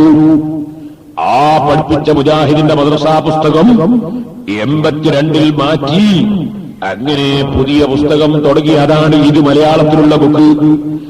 ഈ ബുക്കിൽ നിസ്കാരത്തിന്റെ ഫർള് 9 ആക്കി ചുരുക്കി. 5 ഫർള് മുജാഹിദ് എടുത്തു കളഞ്ഞു. എന്താണ് നിങ്ങൾ ആലോചിച്ച് നോക്കൂ. ഞാനത് നോക്കി വായിക്കാം. എന്റെ സാധാരണക്കാരായ ആളുകൾ എന്തേ സുന്യാണെങ്കിലും മദ്രസ ഏതായാൽ എന്താണ് എന്ന് ചിലർ ചിന്തിച്ചു പോകും. ഞാൻ അവരോട് പറയുന്നു, സുന്നത്ത് ജമാഅത്തിന്റെ മദ്രസയിലല്ലാതെ നിങ്ങളെ കുട്ടികളെ അയച്ചാൽ അവരെ ഒളു പോയി, നിസ്കാരം പോയി, നോമ്പ് പോയി, അവരെ എല്ലാ അമലും പൊളിഞ്ഞുപോയി. നമ്മളെ മക്കള് ആഖിറത്തിൽ വെച്ച് നമുക്കെതിരെ അല്ലാഹുവിനോട് സാക്ഷി പറയും. നിസ്കാരത്തിന്റെ ഫർദ് മുജാഹിദ് 82 മുതൽ കണ്ടു നോക്കിക്കൊള്ളി അവർ മദ്രസ ബുക്കിൽ. നമസ്കാരത്തിന്റെ ഫർളുകളും മര്യാദകളും അത് ഹെഡിങ് ആണ്. എനിക്ക് കേട്ടോളി. 1 തക്ബീറത്തുൽ ഇഹ്റാം. പഴയ ബുക്കിൽ 1 നിയ്യത്ത, ഇപ്പൊ തക്ബീറത്തുൽ ഇഹ്റാം. 1 തക്ബീറത്തുൽ ഇഹ്റാം, 2 ഫാത്തിഹ, 3 റുക്കൂ, 4 ഇഅ്തിദാൽ, 5 സുജൂദ്, 6 ഇടയിലെ ഇരുത്തം, 7 അത്തഹിയ്യാത്ത്, 8 സലാത്ത്, 9 സലാം ചൊല്ലൽ എന്നീ നമസ്കാരത്തിന്റെ പ്രധാനപ്പെട്ട ഭാഗങ്ങൾക്ക് നമസ്കാരത്തിന്റെ ഫർദ് എന്ന് പറയുന്നു. നമസ്കരിക്കുന്നത് ഭയഭക്തിയുടെ ആയിരിക്കുക എന്നതും നിസ്കാരത്തിൽ അതിപ്രധാനമായ ഒരു വശമാണ്. അപ്പോ 9 എണ്ണാണ് ഇപ്പൊ നിസ്കാരത്തിന്റെ ഫർദ്. എപ്പോ 1982 മുതൽ സാധുവായ ഞാൻ കണ്ണൂർ ജില്ലയിലെ കല്ലിക്കട്ടിയിൽ വെച്ച് 1986 പ്രസംഗിച്ചുകൊണ്ടിരിക്കുമ്പോൾ ബഹുമാനപ്പെട്ട E.K. അബൂബക്കർ മുസ്ലിയാർ, കാന്തപുരം ഉസ്താദ് തുടങ്ങിയുള്ള ആലിമീകളൊക്കെ അന്ന് പള്ളി ഉദ്ഘാടനത്തോടനുബന്ധിച്ച് പ്രസംഗിക്കുന്നുണ്ട്. ഞാൻ അന്ന് പുല്ലൂക്കര ജുമാഅത്ത് പള്ളിയിൽ ഓതിപ്പടിക്കുന്ന മുതഅല്ലിമാണ്. അങ്ങനെ 1986 ഞാൻ അവിടെ പ്രസംഗിച്ചുകൊണ്ടിരിക്കുമ്പോൾ മുജാഹിദിന്റെ ഈ 2 മദ്രസാ പുസ്തകങ്ങൾ 982 വരെ നിസ്കാരത്തിന്റെ ഫർദ് 14 പഠിപ്പിച്ചതും 82 മുതൽക്ക് ഇപ്പോൾ 4 കൊല്ലമായി നിസ്കാരത്തിന്റെ ഫർദ് 9 പഠിപ്പിച്ചുകൊണ്ടിരിക്കുന്നതും 2 പുസ്തകങ്ങളും കയ്യിൽ പിടിച്ച് ഞാൻ ആ സദസ്സിന് വായിച്ച് കേൾപ്പിച്ച് ഇതിന്റെ ശേഷം ഞാൻ ചോദിച്ചു, 4 കൊല്ലത്തിനിടയിൽ എന്ന് പറഞ്ഞാൽ 1978 ഈ ബുക്ക് അടിച്ചത്. 82 ഉള്ള ഈ ബുക്ക് 82 വരെ പഠിപ്പിച്ച ബുക്ക് ഇറക്കിയത് അടിച്ചത് 12/7/78 ഈ 78 അച്ചടിച്ച ബുക്കിൽ നിസ്കാരത്തിന്റെ ഫർദ് 14. 82 അച്ചടിച്ച പുസ്തകത്തിൽ നിസ്കാരത്തിന്റെ ഫർദ് 9. അപ്പൊ 4 കൊല്ലത്തിനിടയ്ക്ക് 5 ഫർദ് ചുരുക്കിയിട്ടുണ്ട്. അതിന് ചുരുക്കാൻ വേണ്ടി ജിബ്രീൽ എത്ര പ്രാവശ്യം മുജാഹിദ് സെന്ററിൽ വന്നു എന്ന് ഞാൻ ചോദിച്ചു. തെറ്റുണ്ടോ? നിങ്ങളാലോചിച്ചു. മുജാഹിദ് സെന്ററിൽ ഒരു ദിവസം ബോംബ് പൊട്ടി. അത് പിന്നെ ജിബ്രീൽ വന്ന ദിവസമല്ല, അത് സാധാരണ പെരുന്നാൾ തന്നെ വന്നപ്പോഴാണ്. സാധാരണ വരുന്ന ഒരാളുണ്ടാവില്ല, ഇതൊക്കെ മാറ്റാൻ വേണ്ടി പറഞ്ഞു കൊടുക്കുന്ന ഒരാൾ അയാൾ വരുന്ന ദിവസമാണ്. അതേ സമയത്ത് ഞാൻ ചോദിച്ചു, ഈ നിസ്കാരത്തിന്റെ ഫർദ് മാറ്റണമെങ്കിൽ ജിബ്രീൽ അലൈഹിസ്സലാം എന്ന് വഹി അറിയിച്ചിട്ടാണോ നിങ്ങൾ എങ്ങനെ 5 ഫർദ് ചുരുക്കിയത് ചോദിച്ചു. അപ്പൊ ചോദിച്ചപ്പോ അവിടുന്ന് 2 ചെറുപ്പക്കാരി MSMന്റെ പ്രവർത്തകന്മാര്, അല്ലാഹു തആല ഈ MSMന്റെ പ്രവർത്തകന്മാരെയൊക്കെ അവരെ പോലെ തന്നെ ചിന്താശക്തിയുള്ളവരാക്കി കൊടുക്കുമാറാകട്ടെ. ആ 2 ചെറുപ്പക്കാർ പ്രസംഗം കഴിഞ്ഞതിന് ശേഷം പറഞ്ഞു, മുസ്ലിയാരെ ആ പുസ്തകം കാണണമെന്ന് പറഞ്ഞു. നല്ല കുട്ടികൾ, അങ്ങനെയല്ലേ വേണ്ടത്. മുജാഹിദ് എന്ന് പറഞ്ഞാൽ ആരും മുജാഹിദ് എനിക്ക് നരകത്ത് കടക്കണമെന്ന് വിചാരിച്ചിട്ട് സാധാരണക്കാരും മുജാഹിദ് ചേരൂല. എനിക്ക് ചൊവ്വാഴ്ച വരുന്നാളാക്കണമെന്ന് വിചാരിച്ചിട്ട് ആരെങ്കിലും മുജാഹിദാവില്ല. അവരടുത്തുള്ള ഒരു കാഴ്ച ഞാനൊന്നും അവരെ കുടിപ്പോല. അതുപോലെ നരകത്ത് കിടക്കണമെന്ന് വിചാരിച്ച ആരും മുജാഹിദാവില്ല. മുജാഹിദിൽ പോകുന്ന ആളുകൾ അതാണ് സ്വർഗത്തിൽ കിടക്കാൻ നല്ലതെന്ന് വിചാരിച്ച് കുടുങ്ങിപ്പോയതാണ്.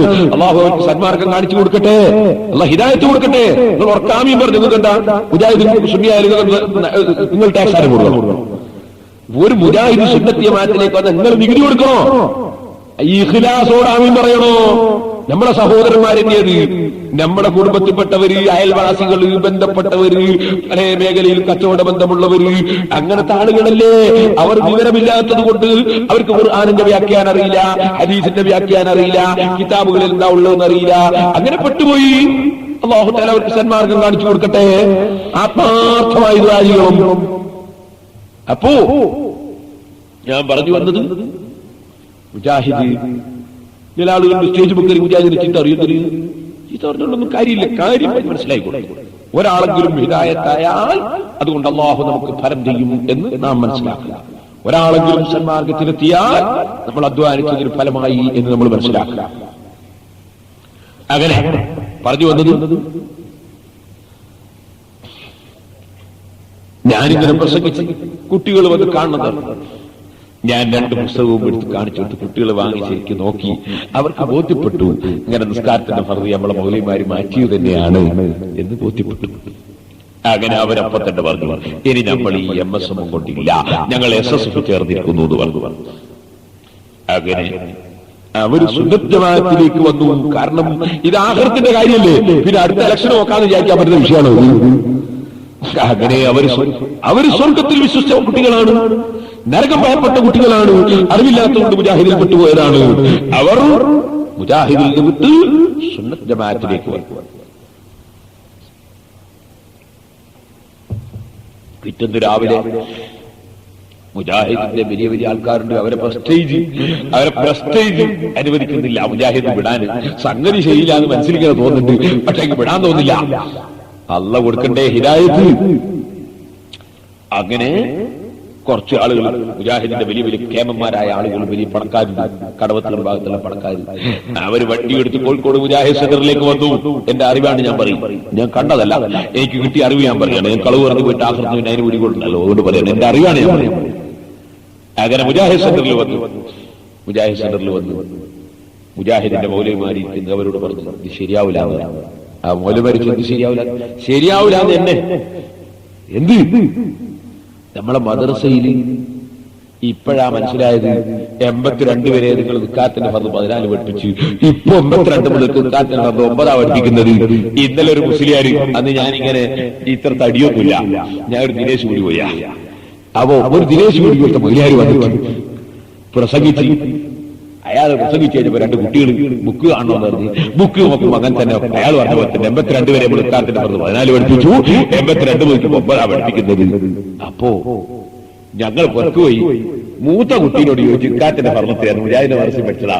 മൂത്ത കുട്ടി പറഞ്ഞു ഫർദ് 14ആണ്. അപ്പൊ ഇളയ കുട്ടീനെ ചോദിച്ചു പറഞ്ഞു 9ആണ്. അപ്പൊ നിങ്ങൾ നമ്മളെ നാട്ടിൽ പള്ളിയൊക്കെ പണ്ടേ കുഴപ്പമായി, കല്ലിക്കണ്ടിയിലെ പള്ളിയൊക്കെ ഞങ്ങൾ പിടിച്ചെടുത്ത് അങ്ങനെയൊക്കെ ആയതാണ്. ഇപ്പൊ നോക്കുമ്പോ നാട്ടിലുള്ള കുഴപ്പം മാത്രമല്ല, വീട്ടിലും കുഴപ്പമായി പോയി. മൂത്ത കുട്ടി പറയുന്നത് ഇളയ കുട്ടീനെ തുറന്നു കേൾക്കൂല. കണിവൻ ആദ്യം 14 പഠിച്ചതാ, മറ്റു 9 പഠിച്ചിട്ടുള്ളൂ. മുസീബത്തായി. അപ്പോ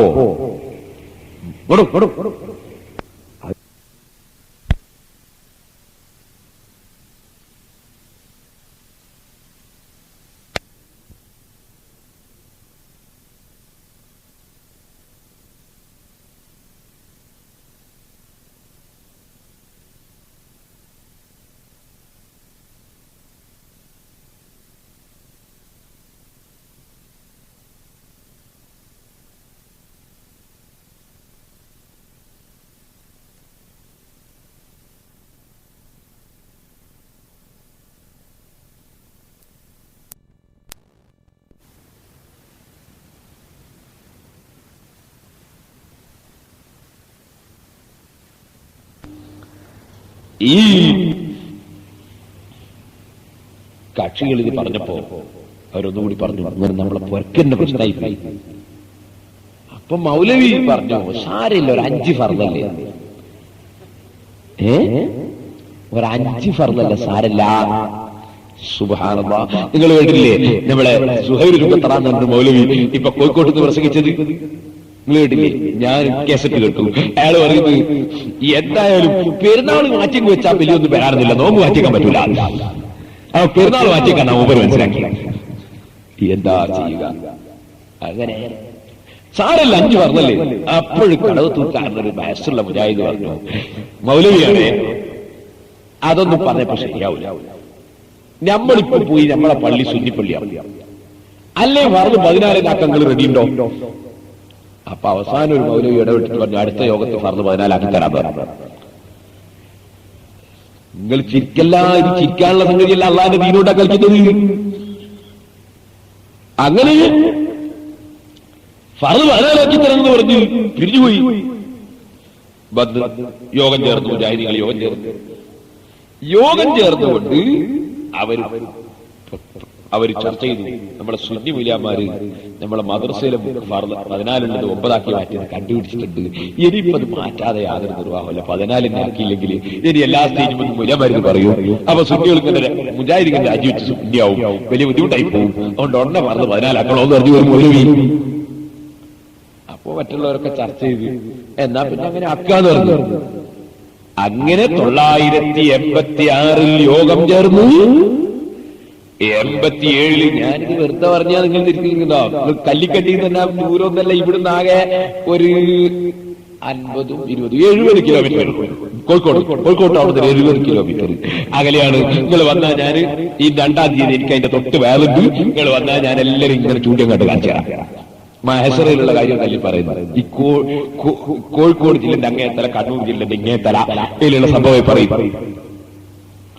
അങ്ങനെ മുജാഹിദ് മൗലവിമാര് അതനുസരിച്ച് യോഗം ചേർന്ന് 1987 പുതിയ പുസ്തകം ഇറക്കാനും ആ പുസ്തകത്തിൽ യാതൊരു മാറ്റവും വേണ്ട, ഫർള് 5 കൂട്ടൽ മാത്രം.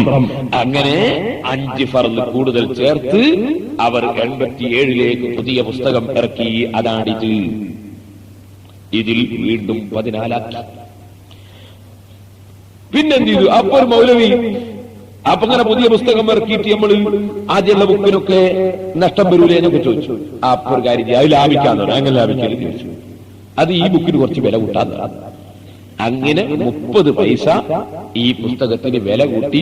നേരത്തെയുള്ള ബുക്കിന്റെ വില മാറ്റി ഇതിന് 30 പൈസ വില കൂടുതലാക്കി. ആദ്യത്തെ ബുക്കിന് 2 രൂപയായിരുന്നു, ഈ ബുക്കിന് 2.30 അപ്പോഴാണ് ഒരു ഫർളിന് മുജാഹിദിന്റെ അടുക്കൽ 6 പൈസ വിലയാണ് എന്നുള്ളത് മനസ്സിലായത്. അങ്ങനെ 5 ഫർളിന് 30 പൈസ വില കൂട്ടി. അങ്ങനെ പുതിയ പുസ്തകം. അതാണ് ഇത്. ഞാൻ വായിച്ചു കേൾപ്പിക്കാം, കേട്ടോളി. നമസ്കാരത്തിന്റെ ഫർളുകളും മര്യാദകളും തലവാര എനിക്ക് കേട്ടോളി. 1 തക്ബീറത്തുൽ ഇഹ്റാം. എണ്ണുന്നൊക്കെ നേരത്തെ ബുക്കിലുള്ള പോലെ 1 തക്ബീറത്തുൽ ഇഹ്റാം എന്നാണ്. 1 തക്ബീറത്തുൽ ഇഹ്റാം, 2 ഫാത്തിഹ, 3 റുകൂഅ്, 4 ഈതിദാല്, 5 സുജൂദ്, 6 ഇടയിലെ യുദ്ധം, 7 അത്തഹിയാത്ത്, 8 സലാത്ത്, 9 സലാം ചൊല്ലൽ എന്നീ നമസ്കാരത്തിന്റെ പ്രധാനപ്പെട്ട ഭാഗങ്ങൾക്ക് നമസ്കാരത്തിന്റെ ഫർള് എന്ന് പറയുന്നു എന്നാണ് 82 ബുക്കിൽ നേരത്തെ ഞാൻ നോക്കി വായിച്ചത്. ഇവിടെ എന്നീ എന്നുള്ളത് മാറ്റിയിട്ട് തുടങ്ങിയ നമസ്കാരത്തിന്റെ പ്രധാനപ്പെട്ട ഭാഗങ്ങൾക്ക് നമസ്കാരത്തിന്റെ ഫർള് എന്ന് പറയുന്നു.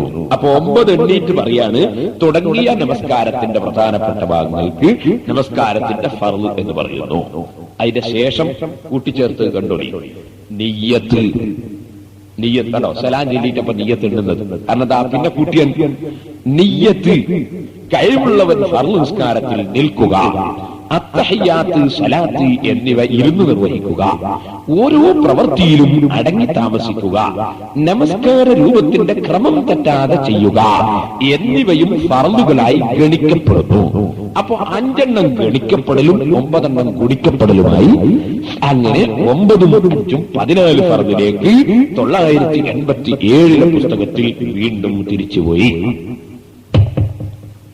അപ്പന്തായി ഞാൻ അന്ന് മുതൽക്ക് 3 ബുക്കും കൈ പിടിക്കാൻ തുടങ്ങി. മുജാഹിദിന്റെ മദ്രസയിൽ 82 വരെ നിസ്കാരത്തിന്റെ ഫർള് 14, 82 മുതൽ 9, 87 മുതൽ വീണ്ടും 14. 3-ാം ക്ലാസ്സിലെ ബുക്കിലാണ്. അപ്പോ ഒന്നും കൂടി ഞാൻ പറഞ്ഞു. എന്താണ് ഈ പുസ്തകത്തില് ഇപ്പൊ പുതുതായിട്ട് ഇറങ്ങിയ ബുക്കില് നിയ്യത്ത് എണ്ണുന്നത് സലാം കുറ്റിന്റെ ശേഷം.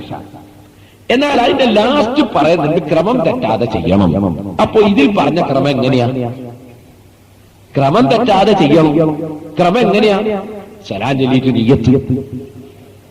അപ്പോ അസ്സലാമു അലൈക്കും വറഹ്മത്തുള്ളാഹ്, അസ്സലാമു അലൈക്കും വറഹ്മത്തുള്ളാഹ് എന്ന് സലാം വീട്ടിയതിന് ശേഷം ഇശാന്റെ ഫർള് നിസ്കാരം 4 റക്അത്ത് ഇമാമോടും കൂടെ ഞാൻ നിസ്കരിക്കുന്നു എന്ന് നിയ്യത്ത് ചെയ്യുന്ന ഈ ക്രമം തെറ്റാതെ ചെയ്യണമെന്ന്. ഇങ്ങനെയാണ് നിസ്കരിക്കേണ്ടത് എന്ന് ഈ പുസ്തകങ്ങൾ 3ഉം കയ്യിൽ പിടിച്ച് 3 കൊല്ലത്തോളം സാധുവായ ഞാൻ പ്രസംഗിച്ചു. അങ്ങനെ പ്രസംഗിച്ചപ്പോൾ 1990 മുജാഹിദ് വീണ്ടും യോഗം ചേർന്നു. അപ്പോഴേക്ക് മറ്റുള്ള ബുക്കൊക്കെ വിറ്റ് തീർത്തു. അങ്ങനെ അച്ചടിച്ച ബുക്കൊക്കെ വിറ്റ് തീർന്നപ്പോ 2ാമത് യോഗം 3ാമത് യോഗം ചേർന്ന് മുജാഹിദ് തീരുമാനിച്ചു ഇനി നിയ്യത്ത് 1ാമത്തേതായി എണ്ണിക്കൊണ്ട് തന്നെ പുസ്തകം ഇറക്കണം. അങ്ങനെ 1991 വീണ്ടും 1 നിയ്യത്ത് എന്ന നിലയ്ക്ക് എണ്ണി പുസ്തകം ഇറക്കി. അതാണ് ഇത്. പിന്നെന്തായി നിങ്ങൾ എന്നോട് ചോദിക്കരുത്. പിന്നെ ഞാൻ ഇതിന്റെ പിന്നാലെ പോയിട്ടില്ല. ഞാനും അറിയില്ല പിന്നെ എന്തായത്. 91 വരെ ഞാൻ പിന്നാലെ നടന്നിട്ടുണ്ട്. ആ നടന്ന അവസാനം നിയ്യത്ത് വീണ്ടും ക്ലിയറായി. ഇത് പറയുമ്പോ ചില ഉമ്മമാർക്ക് തോന്നും എന്നാ ഇനിയിപ്പം വിരോധമില്ല. ഇത് ഫർളിന്റെ കാര്യത്തിൽ മാത്രമായി ബുക്കിൽ മാറ്റി, ബാക്കിയുള്ള ഒന്നുപോയിന്നോ മറ്റൊക്കെ നേരത്തെ പറഞ്ഞ അവന്റെല്ലാം അവിടെ ഉണ്ട്. ഫർളിന്റെ കാര്യത്തിൽ മാത്രമാണ് ഈ വിഷയം 3-ാം ക്ലാസ്സിൽ 91 മാറ്റി എത്തിച്ചത്. പിന്നെ എന്തായി എനിക്കൊട്ടറിയില്ല, അവനെ ഒന്നോട് നോക്കിയിട്ടില്ല. 5-8 കൊല്ലായിരിക്കും ഞാനത് നോക്കില്ല. എന്നാൽ അതും 3-ാം ക്ലാസ്സിലാണ്. 5-ാം ക്ലാസ്സിൽ ആ സമയത്ത് തന്നെയും പഠിപ്പിക്കുന്ന നിസ്കാരത്തിന്റെ ഫർള് 10:30. 3-ാം ക്ലാസ് 14 5-ാം ക്ലാസ്സിൽ അതേ സമയത്ത് പഠിപ്പിക്കുന്നത് 10:30. അതാണ് ഇത് 5-ാം ക്ലാസ്സിലെ ബുക്ക്. ഇതിൽ നിങ്ങൾ നോക്കൂ, പാഠം 11 നമസ്കാരത്തിന്റെ ഫർളുകൾ. ഇനി എണ്ണുന്നത് കേട്ടോളൂ. ഒന്ന് എന്ന് പറഞ്ഞാൽ ആദ്യത്തത് പകുതിയാണ്, അത് അറിയാൻ ഉണ്ടാവുള്ളൂ. കേട്ടിക്കോ കേട്ടോളൂ. ഇന്ന നിസ്കാരം നിർവഹിക്കുന്നു എന്ന ഉദ്ദേശം. ഇന്ന നിസ്കാരം നിർവഹിക്കുന്നു എന്ന് മാത്രം കരുതിയാൽ നീയത്താവോ? ആവൂല. പിന്നെന്ത് വേണം? യസാഇലി അൻ ശുറൂത്തിൻ നിയ്യ അൽ ഖസ്ദു വത്തഈൻ വൽ ഫർദിയ്യ. നിയ്യത്ത് ചെയ്യുന്ന സമയത്ത് ഇന്ന നിസ്കാരമാണ് എന്ന് കരുതണം, ഞാൻ നിസ്കരിക്കുന്നു എന്ന് കരുതണം. ഫർളാണെങ്കിൽ ഫർള് എന്നും കരുതണം. അപ്പൊ ളുഹ്ർ നിസ്കരിക്കുന്നവൻ ളുഹ്ർ എന്ന ഫർള് നിസ്കാരം ഞാൻ നിസ്കരിക്കുന്നു എന്ന് കരുതണം. ഞാൻ ളുഹ്ർ നിസ്കരിക്കുന്നു എന്ന് കരുതിയാ പോരാ. അപ്പോൾ ഫർളാണെങ്കിൽ ഫർള് എന്ന് കരുതണം എന്ന് ഫത്ഹുൽ മുഈൻ പോലുള്ള കർമ്മശാസ്ത്ര ഗ്രന്ഥങ്ങളിൽ പറഞ്ഞിട്ടുള്ളത് അവർ എടുത്തു കളഞ്ഞു. അങ്ങനെ നിയ്യത്തിന്റെ പകുതി മാത്രമാണ് നിയ്യത്തിൽ തന്നെ പഠിപ്പിക്കുന്നത്. അതാണ് അര എന്ന് ഞാൻ എണ്ണിയത്. ഇനി ഒരു 10 കൂടി കേട്ടുള്ളൂ. 10 എന്നല്ലേ പറഞ്ഞത്? അരയും കഴിച്ചിട്ട് 10 കൂടി കേട്ടോളൂ. അല്ലാഹു അക്ബർ എന്ന് പറഞ്ഞുകൊണ്ട് തക്ബീറത്തുൽ ഇഹ്റാം 1, ഫാത്തിഹ 2, റുകൂഅ് 3, ഇഅ്തിദാൽ 4, സുജൂദ് 5, 2 സുജൂദുകൾക്കിടയിലെ ഇരുത്തം 6, അത്തഹിയ്യാത്ത് 7, സലാം ചൊല്ലൽ 8 തുടങ്ങിയവ അടക്കത്തോടും ഒരു ഫർള. 9 ക്രമത്തോടും കൂടി നിർവഹിക്കൽ വേറെ ഫർള. 10 ആദ്യത്തെ അരയും നമസ്കാരത്തിന്റെ ഫർളുകൾ ആകുന്നു. തീർന്നു. അങ്ങനെ 10ഉം ഒരര നിയ്യത്തിന്റെ പകുതിയും കൂട്ടി 10:30 ഫർളാണ് 5-ാം ക്ലാസ്സിലെ മദ്രസയിലും ഇതായിരുന്നു. അപ്പോ ഞാൻ ചോദിച്ചു,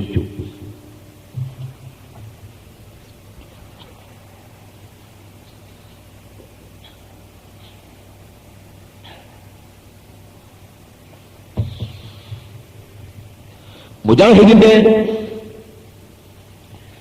മദ്രസയിൽ പഠിപ്പിക്കുന്നവരോട് ചോദിച്ചു, ഈ 3-ാം ക്ലാസ്സിലെ പുസ്തകത്തിൽ മാറ്റി അവസാനം നിങ്ങൾ 14 എഴുതിയല്ലോ, വീണ്ടും 14 എഴുതിയല്ലോ, 5-ാം ക്ലാസ്സിൽ എന്താ ഇപ്പോൾ 10:30 എന്ന് ചോദിച്ചപ്പോ അവരെ മറുപടി, കൂടുതൽ വാങ്ങുന്ന ആൾക്ക് റിബേറ്റ് കൊടുക്കൽ, കിഴിവ് അനുവദിക്കൽ സാധാരണയാണ്.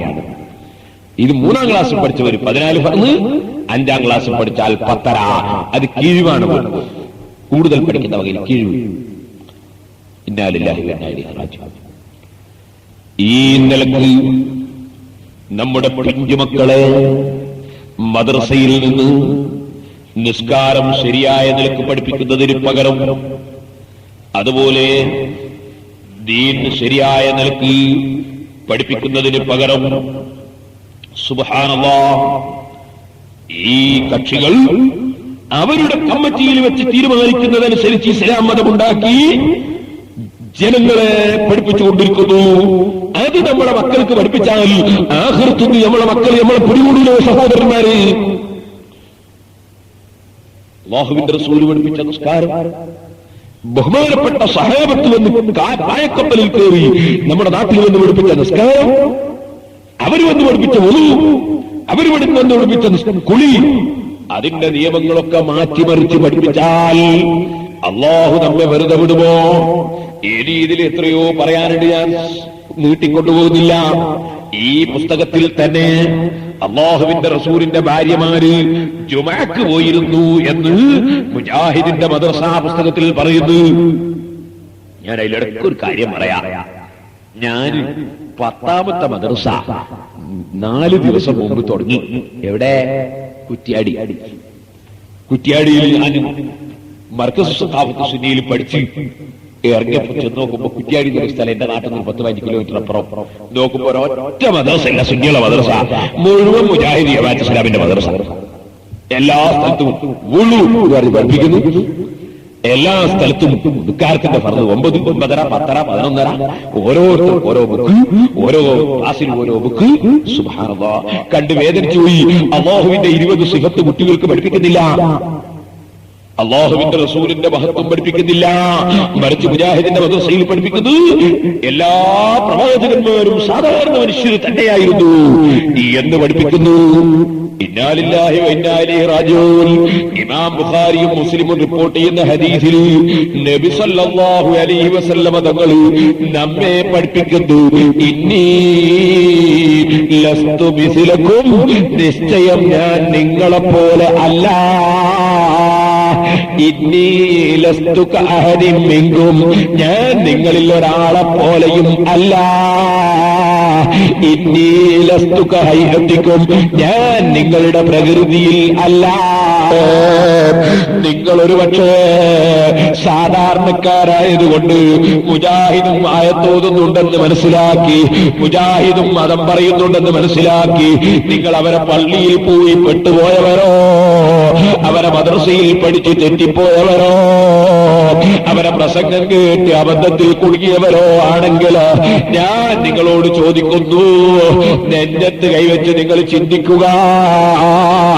അല്ലാഹുവിന്റെ റസൂലാണ് പറയുന്നത്, ഞാൻ നിങ്ങളെ പോലെ അല്ല. ഇന്നീ ലസ്തു മിസ്ലക്കും ഇന്നീ ലസ്തു കഅഹദിൻ മിൻകും, ഞാൻ നിങ്ങളിൽ ഒരാളെ പോലെയും അല്ല. ഇന്നീ ലസ്തു കഹൈഅത്തിക്കും, ഞാൻ നിങ്ങളെ രൂപഭാവത്തിൽ അല്ല. യുത്ഇമുനി റബ്ബി വയസ്ഖീനി, നിങ്ങളെ കാണാത്ത വിധത്തിൽ, നിങ്ങളറിയാത്ത വിധത്തിൽ അഭൗതികമായി എനിക്ക് ഭക്ഷണം ലഭിക്കുന്നുണ്ട്, അഭൗതികമായി എനിക്ക് വെള്ളം കിട്ടുന്നുണ്ട്. ഞാൻ നിങ്ങളെ പോലെ അല്ല. അതിന്റെ തെളിവിലേക്ക് ഇപ്പോൾ ഞാനങ്ങ് കടക്കുന്നില്ല, കടന്നാ തീർക്കാൻ ലോകത്തൊരാൾക്കും സാധ്യവും അല്ല. റസൂലുള്ളാഹി സ്വല്ലല്ലാഹു അലൈഹി വസല്ലമ തങ്ങളുടെ ഉമിനീരിന് കസ്തൂരിയേക്കാൾ നല്ല മണമായിരുന്നു. നമ്മുടെ ഉമിനീരിന്റെ മണം ഞാൻ പറയണോ? റസൂലുള്ളാഹിന്റെ വിയർപ്പിന് കസ്തൂരിയേക്കാൾ നല്ല സുഗന്ധമായിരുന്നു. ഉമ്മു സുലൈം റളിയല്ലാഹു അൻഹാ കുപ്പി കൊണ്ടുവന്നിട്ട് റസൂലുള്ളാഹി സ്വല്ലല്ലാഹു അലൈഹി വസല്ലമ തങ്ങളുടെ വിയർപ്പ് സഹാബിയത്തായ ഉമ്മു സുലൈം റളിയല്ലാഹു അൻഹാ ബോട്ടലുകളിലായി ശേഖരിക്കുകയാണ്. മുത്തുമണിമലുകൊണ്ടുള്ള വിയർപ്പ്, കസ്തൂരിയേക്കാൾ നല്ല മണമുള്ള വിയർപ്പ്, എല്ലാ രോഗത്തിനും ശമനം കിട്ടുന്ന വിയർപ്പ്, റസൂലുള്ളാഹിന്റെ വിയർപ്പ് സഹാബത്ത് കുപ്പിയിലാക്കി സ്റ്റോക്ക് ചെയ്യുകയാണ്. കൊണ്ടുപോകുമ്പോ റസൂലുള്ള ചോദിക്കുന്നത്, ഉമ്മു സുലൈമേ, എന്റെ വിയർപ്പ് എന്തിനാണ്? ഉമ്മു സുലൈമിന്റെ മറുപടി, നബിയേ, അത്യബു തീബി യാ റസൂലല്ലാഹ്, അങ്ങയുടെ വിയർപ്പിന്റെ അത്ര നല്ല വാസനയുള്ള, അത്ര നല്ല സുഗന്ധമുള്ള, അത്ര നല്ല മണമുള്ള വേറൊരു സാധനം ലോകത്തില്ല നബിയേ. ഇതിനേക്കാളും നല്ല മണമുള്ള അത്തറില്ല നബിയേ. ഇതാ നർജു ബറക്കത്തഹു ലിസിബിയാനിനാ യാ റസൂലല്ലാഹ്, ഞങ്ങളെ കുട്ടികൾക്ക് അങ്ങയുടെ വിയർപ്പ് കൊണ്ടുപോയി തൊട്ട് വരട്ടിക്കൊടുത്ത് ബറക്കത്തെടുക്കാൻ ഞങ്ങൾ ആശിക്കുന്നു നബിയേ. ഓ എന്റെ സഹോദരന്മാരെ, എന്റെ ചെറുപ്പക്കാരെ, ഇത് സിറാജ് പത്രത്തിൽ വന്നതല്ല, സുന്നി വോയിസ് എഴുതിയതല്ല, ആറം അലി മുഹമ്മദിന്റെ ലഘുലേഖയല്ല, പേരോടിന്റെ പ്രസംഗമല്ല, കാന്തപുരത്തിന്റെ പ്രഖ്യാപനമല്ല. സഹീഹുൽ ബുഖാരി, ഇമാം ബുഖാരി റിപ്പോർട്ട് ചെയ്ത സഹീഹായ ഹദീസാണ്. ഇമാം മുസ്ലിം റിപ്പോർട്ട് ചെയ്ത ഹദീസാണ്. അല്ലാഹുവിന്റെ റസൂലിന്റെ വിയർപ്പ് കസ്തൂരിയേക്കാൾ നല്ല മണമുള്ളത് തന്നെ. ബറക്കത്തുള്ളത് തന്നെ. നിങ്ങൾ മുസ്ലിമീങ്ങളാണോ? ബുഖാരി സ്വീകരിച്ചോ, മുസ്ലിം സ്വീകരിച്ചോ, ഹദീസ് സ്വീകരിച്ചോ. നിങ്ങൾ മുജാഹിദായി നിങ്ങൾ ആഖിറത്ത് നഷ്ടപ്പെടുത്തണ്ട. റസൂലുള്ളാഹിനെ നിന്ദിക്കുന്ന ബുക്ക് നിങ്ങളെ മക്കൾക്ക് പഠിപ്പിക്കണ്ട. മുഹമ്മദ് നബി സാധാരണക്കാരനാകലെങ്കിലേ. സുബ്ഹാനല്ലാഹ്, വേദനയായിപ്പോയി. റസൂലുള്ളാഹിനെ പറ്റി പഠിപ്പിക്കുന്നത് കണ്ട് വേദനിച്ചു പോയി. കുറ്റിയാടിയിൽ ഞാൻ ഇവിടെ ഇപ്പൊ നിങ്ങളൊന്നുമില്ലെങ്കിൽ ഒരു ചെറിയ ഓട് വെച്ച ഒരു ചെറിയൊരു മദ്രസ, ഞാൻ ഓല ഷെഡ് കെട്ടിയിട്ട് മദ്രസ തുടങ്ങി. മദ്രസയിലേക്ക് ബെഞ്ച് തളീക്കരയിൽ നിന്ന് ബെഞ്ചുണ്ടാക്കിയിട്ട് SSFന്റെ കുട്ടികൾ എടുത്തുകൊണ്ടുവരുമ്പോ ജമാഅത്തുകാർ മുജാഹിദുകൾ കൂക്കുളിക്കാണ്. ആ ബെഞ്ച് കൊണ്ടുവന്ന് തരാട്ടാകുക പഠിക്കാൻ എന്ന് പറഞ്ഞ് കൂക്കുളിക്കാണ്. ഞങ്ങൾ തിരിച്ചു കൂക്കുവിളിച്ചില്ല. അവരെ മദ്രസ പോയി ആക്രമിച്ച് കയ്യേറാൻ പോയില്ല. ഞങ്ങൾ ഷെഡ് കെട്ടി. സുബ്ഹാനല്ലാഹ്, മദ്രസ ഉദ്ഘാടനത്തിന് വേണ്ടി പ്രധാനപ്പെട്ട ഒരു ആലിമിനെ പോയി ക്ഷണിച്ചു വരാന്ന് പറഞ്ഞ് ഏറ്റ്. സുബ്ഹാനല്ലാഹ്, ഏറ്റ് 2 ദിവസം കഴിയുമ്പോ ഞാൻ വരൂല എന്ന് എല്ലിയച്ചു. എന്താ സംഗതി? ഞങ്ങൾ ഇതറിഞ്ഞില്ല. അന്ന് സ്വന്തം കാറില്ല, സ്വന്തം ജീപ്പില്ല. ഇപ്പണ്ട് അത് മുഅ്മിനീങ്ങൾ വാങ്ങി തന്നതാ. അന്ന് ടാക്സി കൂട്ടിയിട്ടാ പോയത്. നമ്മളറിയോ വിവരോ? നമ്മളിങ്ങ് എത്തുമ്പോഴേക്ക് ഡ്രൈവർ മുജാഹിദായിരുന്നു. നമ്മളറിയില്ല. മുജാഹിദായ ഡ്രൈവർ ആരോടൊക്കെയോ പറഞ്ഞിങ്ങനെ മദ്രസ തുടങ്ങാൻ വേണ്ടി ഇന്ന വലിയാർ ക്ഷണിച്ചിട്ടുണ്ട്. അയാളെ പോയി പേടിപ്പിച്ച് വന്നാൽ അങ്ങനെയാക്കും ഇങ്ങനെയാക്കും എന്ന് പറയും. വലിയമാരെ കൂട്ടത്തിൽ പേടിയുള്ളൂ ഇല്ലാത്ത രണ്ടുണ്ടാലോ. അങ്ങനെ മൂപ്പറ് എന്തോ കാരണത്താൽ അതുകൊണ്ടാണെന്നാണ് എന്റെ അറിവ്. വരില്ലാന്ന് പറഞ്ഞു. പിന്നൊക്കെ സ്ഥാപനക്കാരൊക്കെ വന്ന് മൂപ്പര് പ്രാർത്ഥിച്ചു പോയി. അല്ലാഹു അവരെയും നമ്മയൊക്കെ സ്വർഗത്തിൽ ലഭിച്ചിട്ടുണ്ട്. ഇപ്പൊ മരണപ്പെട്ടു പോയി. മദ്രസ അല്ലാഹുവിന്റെ ദീന് പഠിപ്പിക്കുന്ന മദ്രസയിലാണ് നബി സല്ലല്ലാഹു അലൈഹി വസല്ലമ തങ്ങൾ സാധാരണക്കാരനാണ്, അമ്പിയാക്കൾ സാധാരണക്കാരനാണ് എന്ന് പഠിപ്പിക്കുന്നു. എന്നാൽ എന്റെ സഹോദരന്മാരെ, ഞാൻ ആ ഒരൊറ്റ കാര്യം പറഞ്ഞിട്ട് പ്രസംഗം നിർത്തുന്നു. ഇവിടെ മാസപ്പിറവിനെ പറ്റി പറയണമെന്ന് പറഞ്ഞിട്ടുണ്ട്. ഞാൻ മാസപ്പിറവിനെ പറ്റി ഇപ്പൊ പറയില്ല. ഇപ്പൊ ചെറിയ ചോദ്യം, ഇനി ആരും ചോദ്യം കൊടുത്തേക്കും വേണ്ട. ചോദിക്കേണ്ടവർക്ക് നേരിട്ട് വന്ന് ചോദിച്ചോളാ. അതിന് സമയം വേണേ കണ്ടെത്തിക്കാം. അങ്ങോട്ടും മറുപടി അറിയാം, അങ്ങോട്ടും ചോദിക്കാം, അതിന്റെ മറുപടി ഇങ്ങോട്ടും പറയാം. നല്ല സുഖം. പിന്നെ പഠിക്കാൻ ചോദിക്കുന്നവർക്ക് സുന്നി വോയിസിൽ എഴുതി ചോദിക്കാം. അതുപോലെ തന്നെ ഫത്വ കമ്മിറ്റിക്ക് എഴുതാം. ഇനി വേറെ ആലിമികളോട് ചോദിക്കാൻ കൊടുത്ത ആലിമികൾ എല്ലാവരോട് ചോദിക്കാമല്ലോ. ഇതിലൊരു ചോദ്യമുണ്ട്. മലബാർ മേഖലയിൽ സുബ്ഹിക്ക് ഖുനൂത്ത് ഓതാത്തവരെ അതിന്റെ പേരിൽ പുത്തൻവാദികളെന്ന് ആക്ഷേപിക്കുന്ന സമസ്തക്കാർ ഈ മേഖലയിൽ ഖുനൂത്ത് ഓതാത്ത സുബ്ഹി നിസ്കരിക്കുന്നവരെ കുറിച്ച് എന്ത് പറയുന്നു? അവരും പുത്തൻവാദികളാണോ?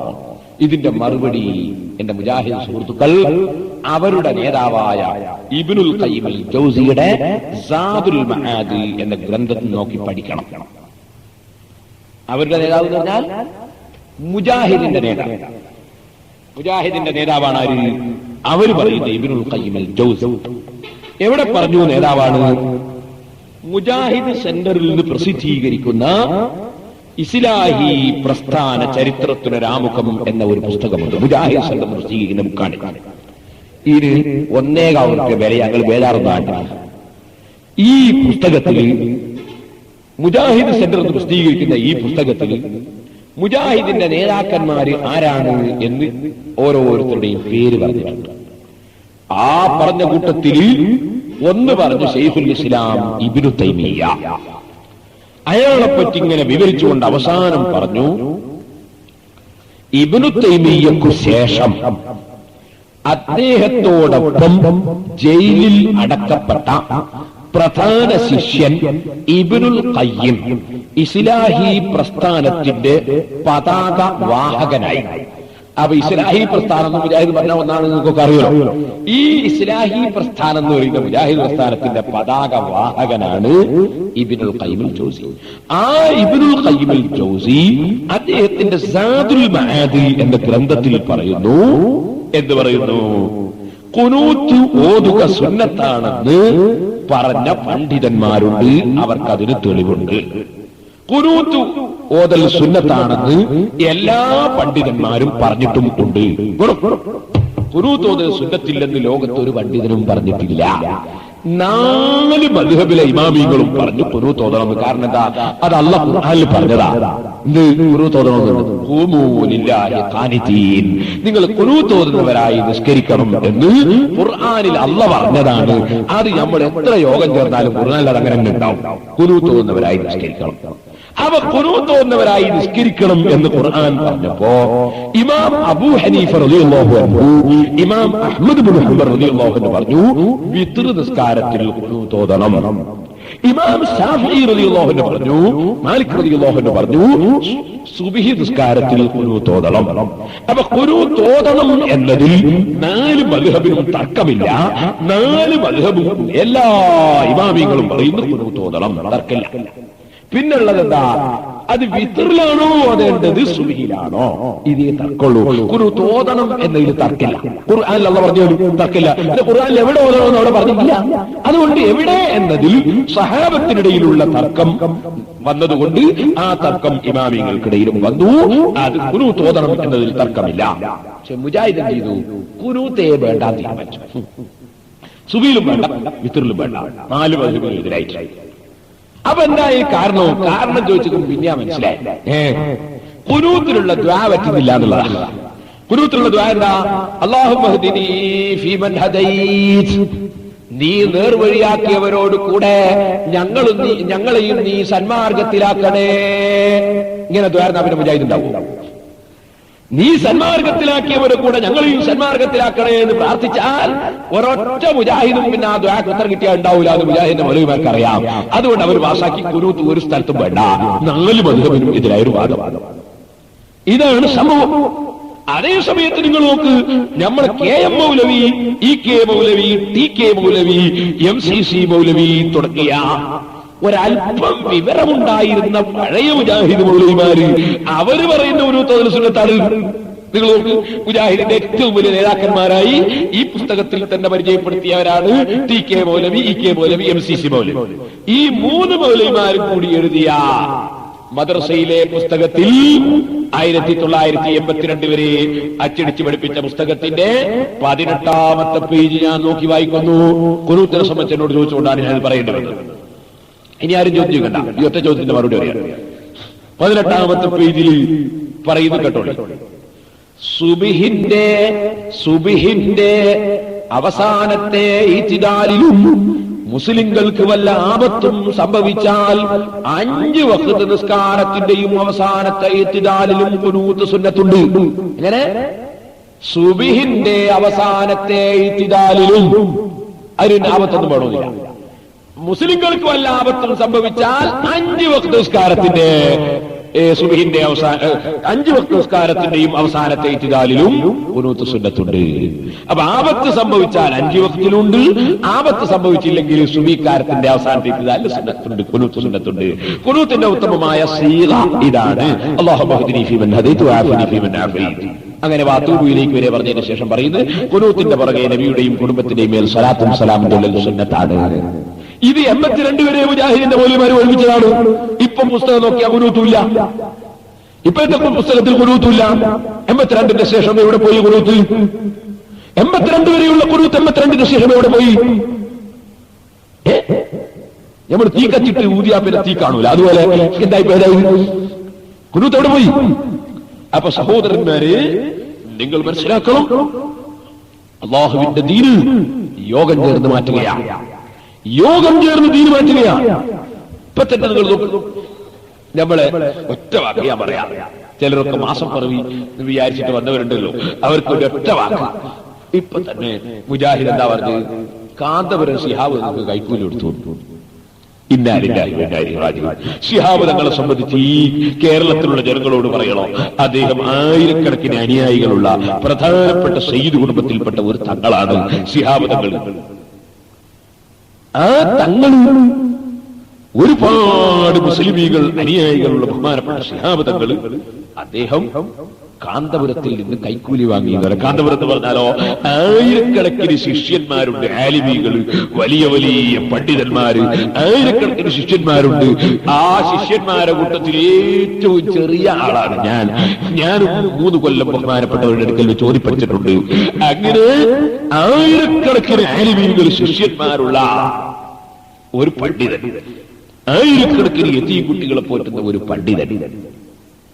ആ വലിയ പണ്ഡിതൻ എന്ത് ചെയ്തു? ബഹുമാനപ്പെട്ട ശിഹാബ് തങ്ങൾക്ക് കൈക്കൂലി കൊടുത്തു. ഞാൻ വായിക്കാം. ഇത് ഏതാ പത്രോ? കണ്ണൂർ ജില്ലയിൽ ഇറങ്ങുന്ന പത്രമാണ് പടയണി എന്ന് പറഞ്ഞത്. പെരുന്നാൾ പ്രഖ്യാപനം അഴിമതി നടന്നു. ഹെഡിങ് മുജാഹിദിന്റെ പ്രഖ്യാപനം.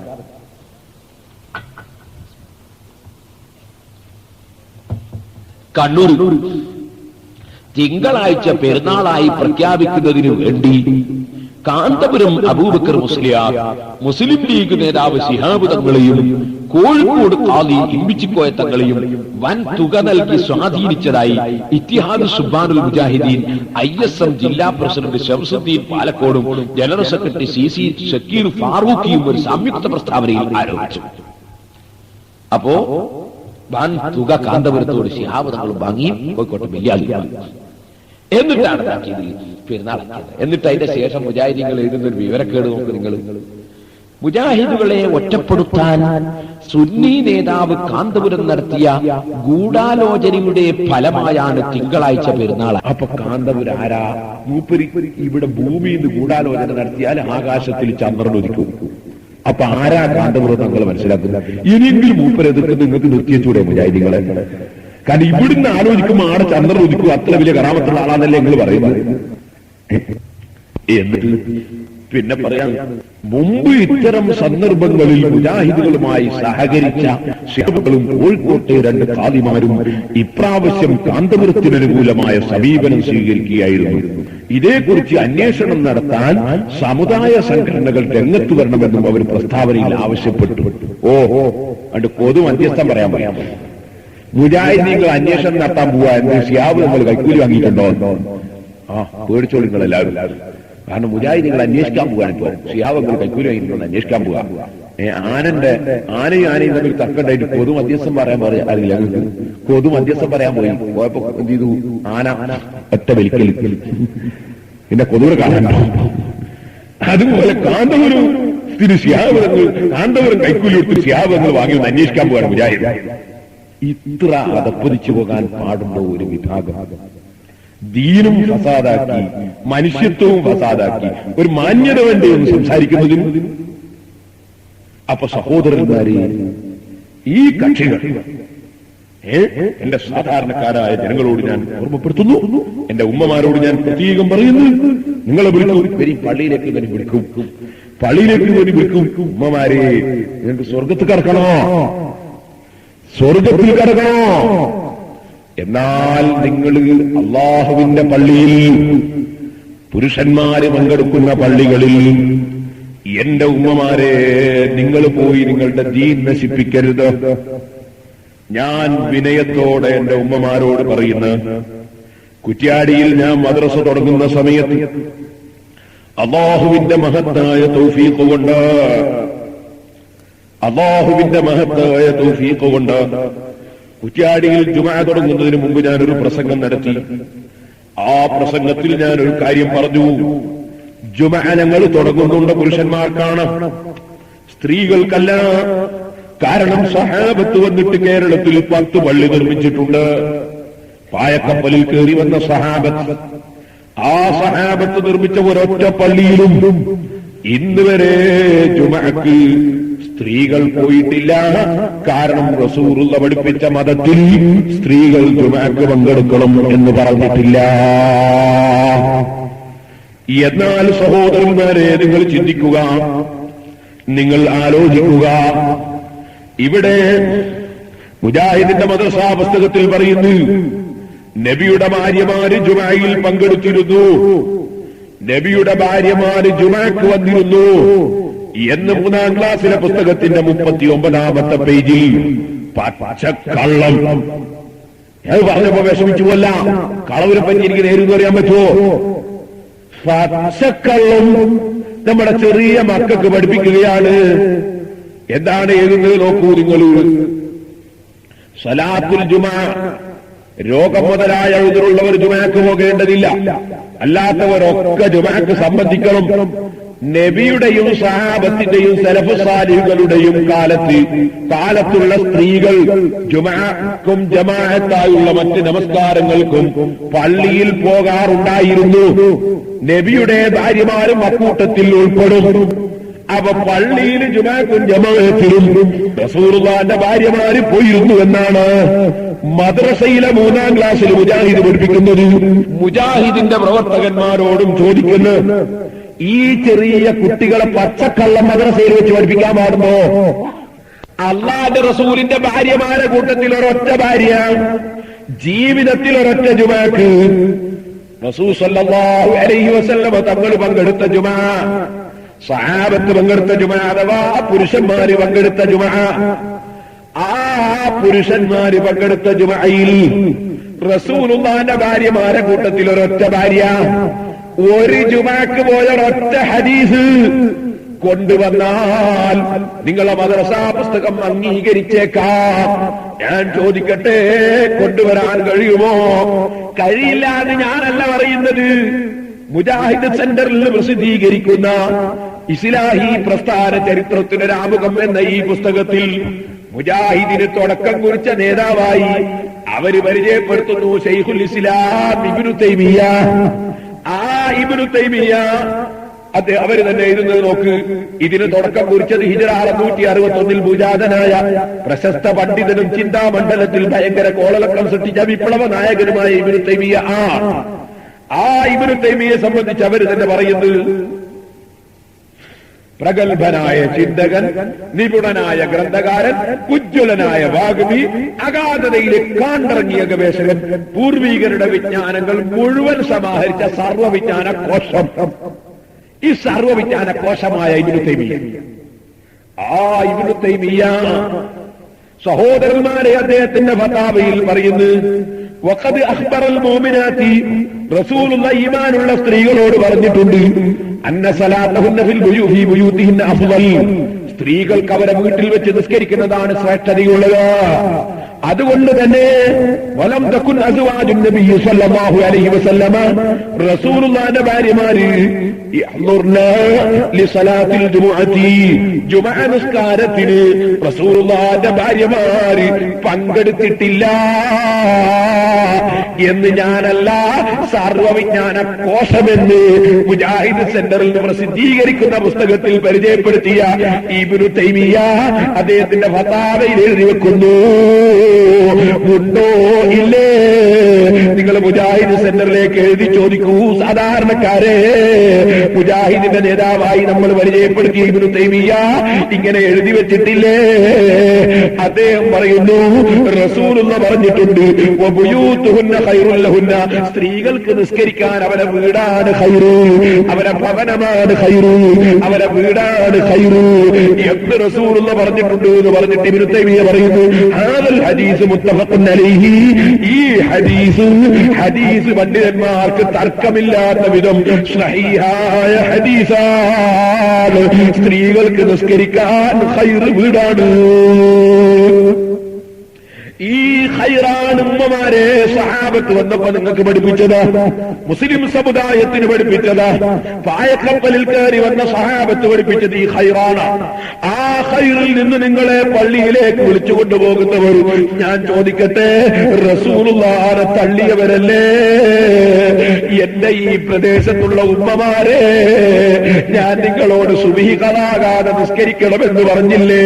നിങ്ങൾ തലമറക്കാതെ മാറുമറക്കാതെ നിങ്ങൾ മക്ബറയിലേക്ക് പോകരുതെന്ന് പറഞ്ഞില്ലേ? ഞാൻ എന്റെ ഉമ്മമാരോട് ചോദിക്കുന്നു, ഞാൻ എന്റെ പെങ്ങന്മാരോട് ചോദിക്കുന്നു, അല്ലയോ ഉമ്മമാരെ, റസൂലുള്ള നിങ്ങളെ വീട്ടിൽ വെച്ച് നിസ്കരിക്കലാണ് നിങ്ങൾക്ക് ഖൈറ് എന്ന് പഠിപ്പിച്ചാൽ പിന്നെ ആര് പറഞ്ഞാലും നിങ്ങൾ വീട്ടിലിരിക്കണ്ടേ? ഞാൻ നിങ്ങളോട് ചോദിക്കുന്നു, ആയിഷ ബീബി റളിയല്ലാഹു അൻഹാ സ്വർഗത്തിൽ നിൽക്കുമ്പോൾ, ഓ ആയിഷ എന്ന് പെണ്ണുള്ള ഈ ആയിഷ എന്ന് പേരുള്ള പെണ്ണ്, ഖദീജ എന്ന് പേരുള്ള പെണ്ണ്, റസൂലുള്ളാഹിന്റെ ഭാര്യ ആയിഷ റളിയല്ലാഹു അൻഹാ, ഖദീജ റളിയല്ലാഹു അൻഹാ, മകൾ ഫാത്തിമ ബീവി റളിയല്ലാഹു അൻഹാ, അവരാരും ജുമഅക്ക് പോകാതെ നീ ജുമഅക്ക് പോയാൽ ചോദിക്കട്ടെ, സ്വർഗത്തിൽ വെച്ച് ആയിഷ ബീവിയുടെ കൈപിടിക്കാൻ നിന്നെ കൊണ്ട് കഴിയുമോ? ആയിഷ ബീവിയോട് സ്നേഹം പറയാൻ നിന്നെ കൊണ്ട് കഴിയുമോ? ആയിഷ ബീവിയെ ചെന്നു നോക്കാൻ നിന്നെ കൊണ്ട് കഴിയുമോ? ആയിഷ ബീവിക്കില്ലാത്ത ഒരു മതം നിനക്കെന്തിനാണ്? ഫാത്തിമ ബീവിക്കില്ലാത്ത ഒരു മതം നിനക്കെന്തിനാണ്?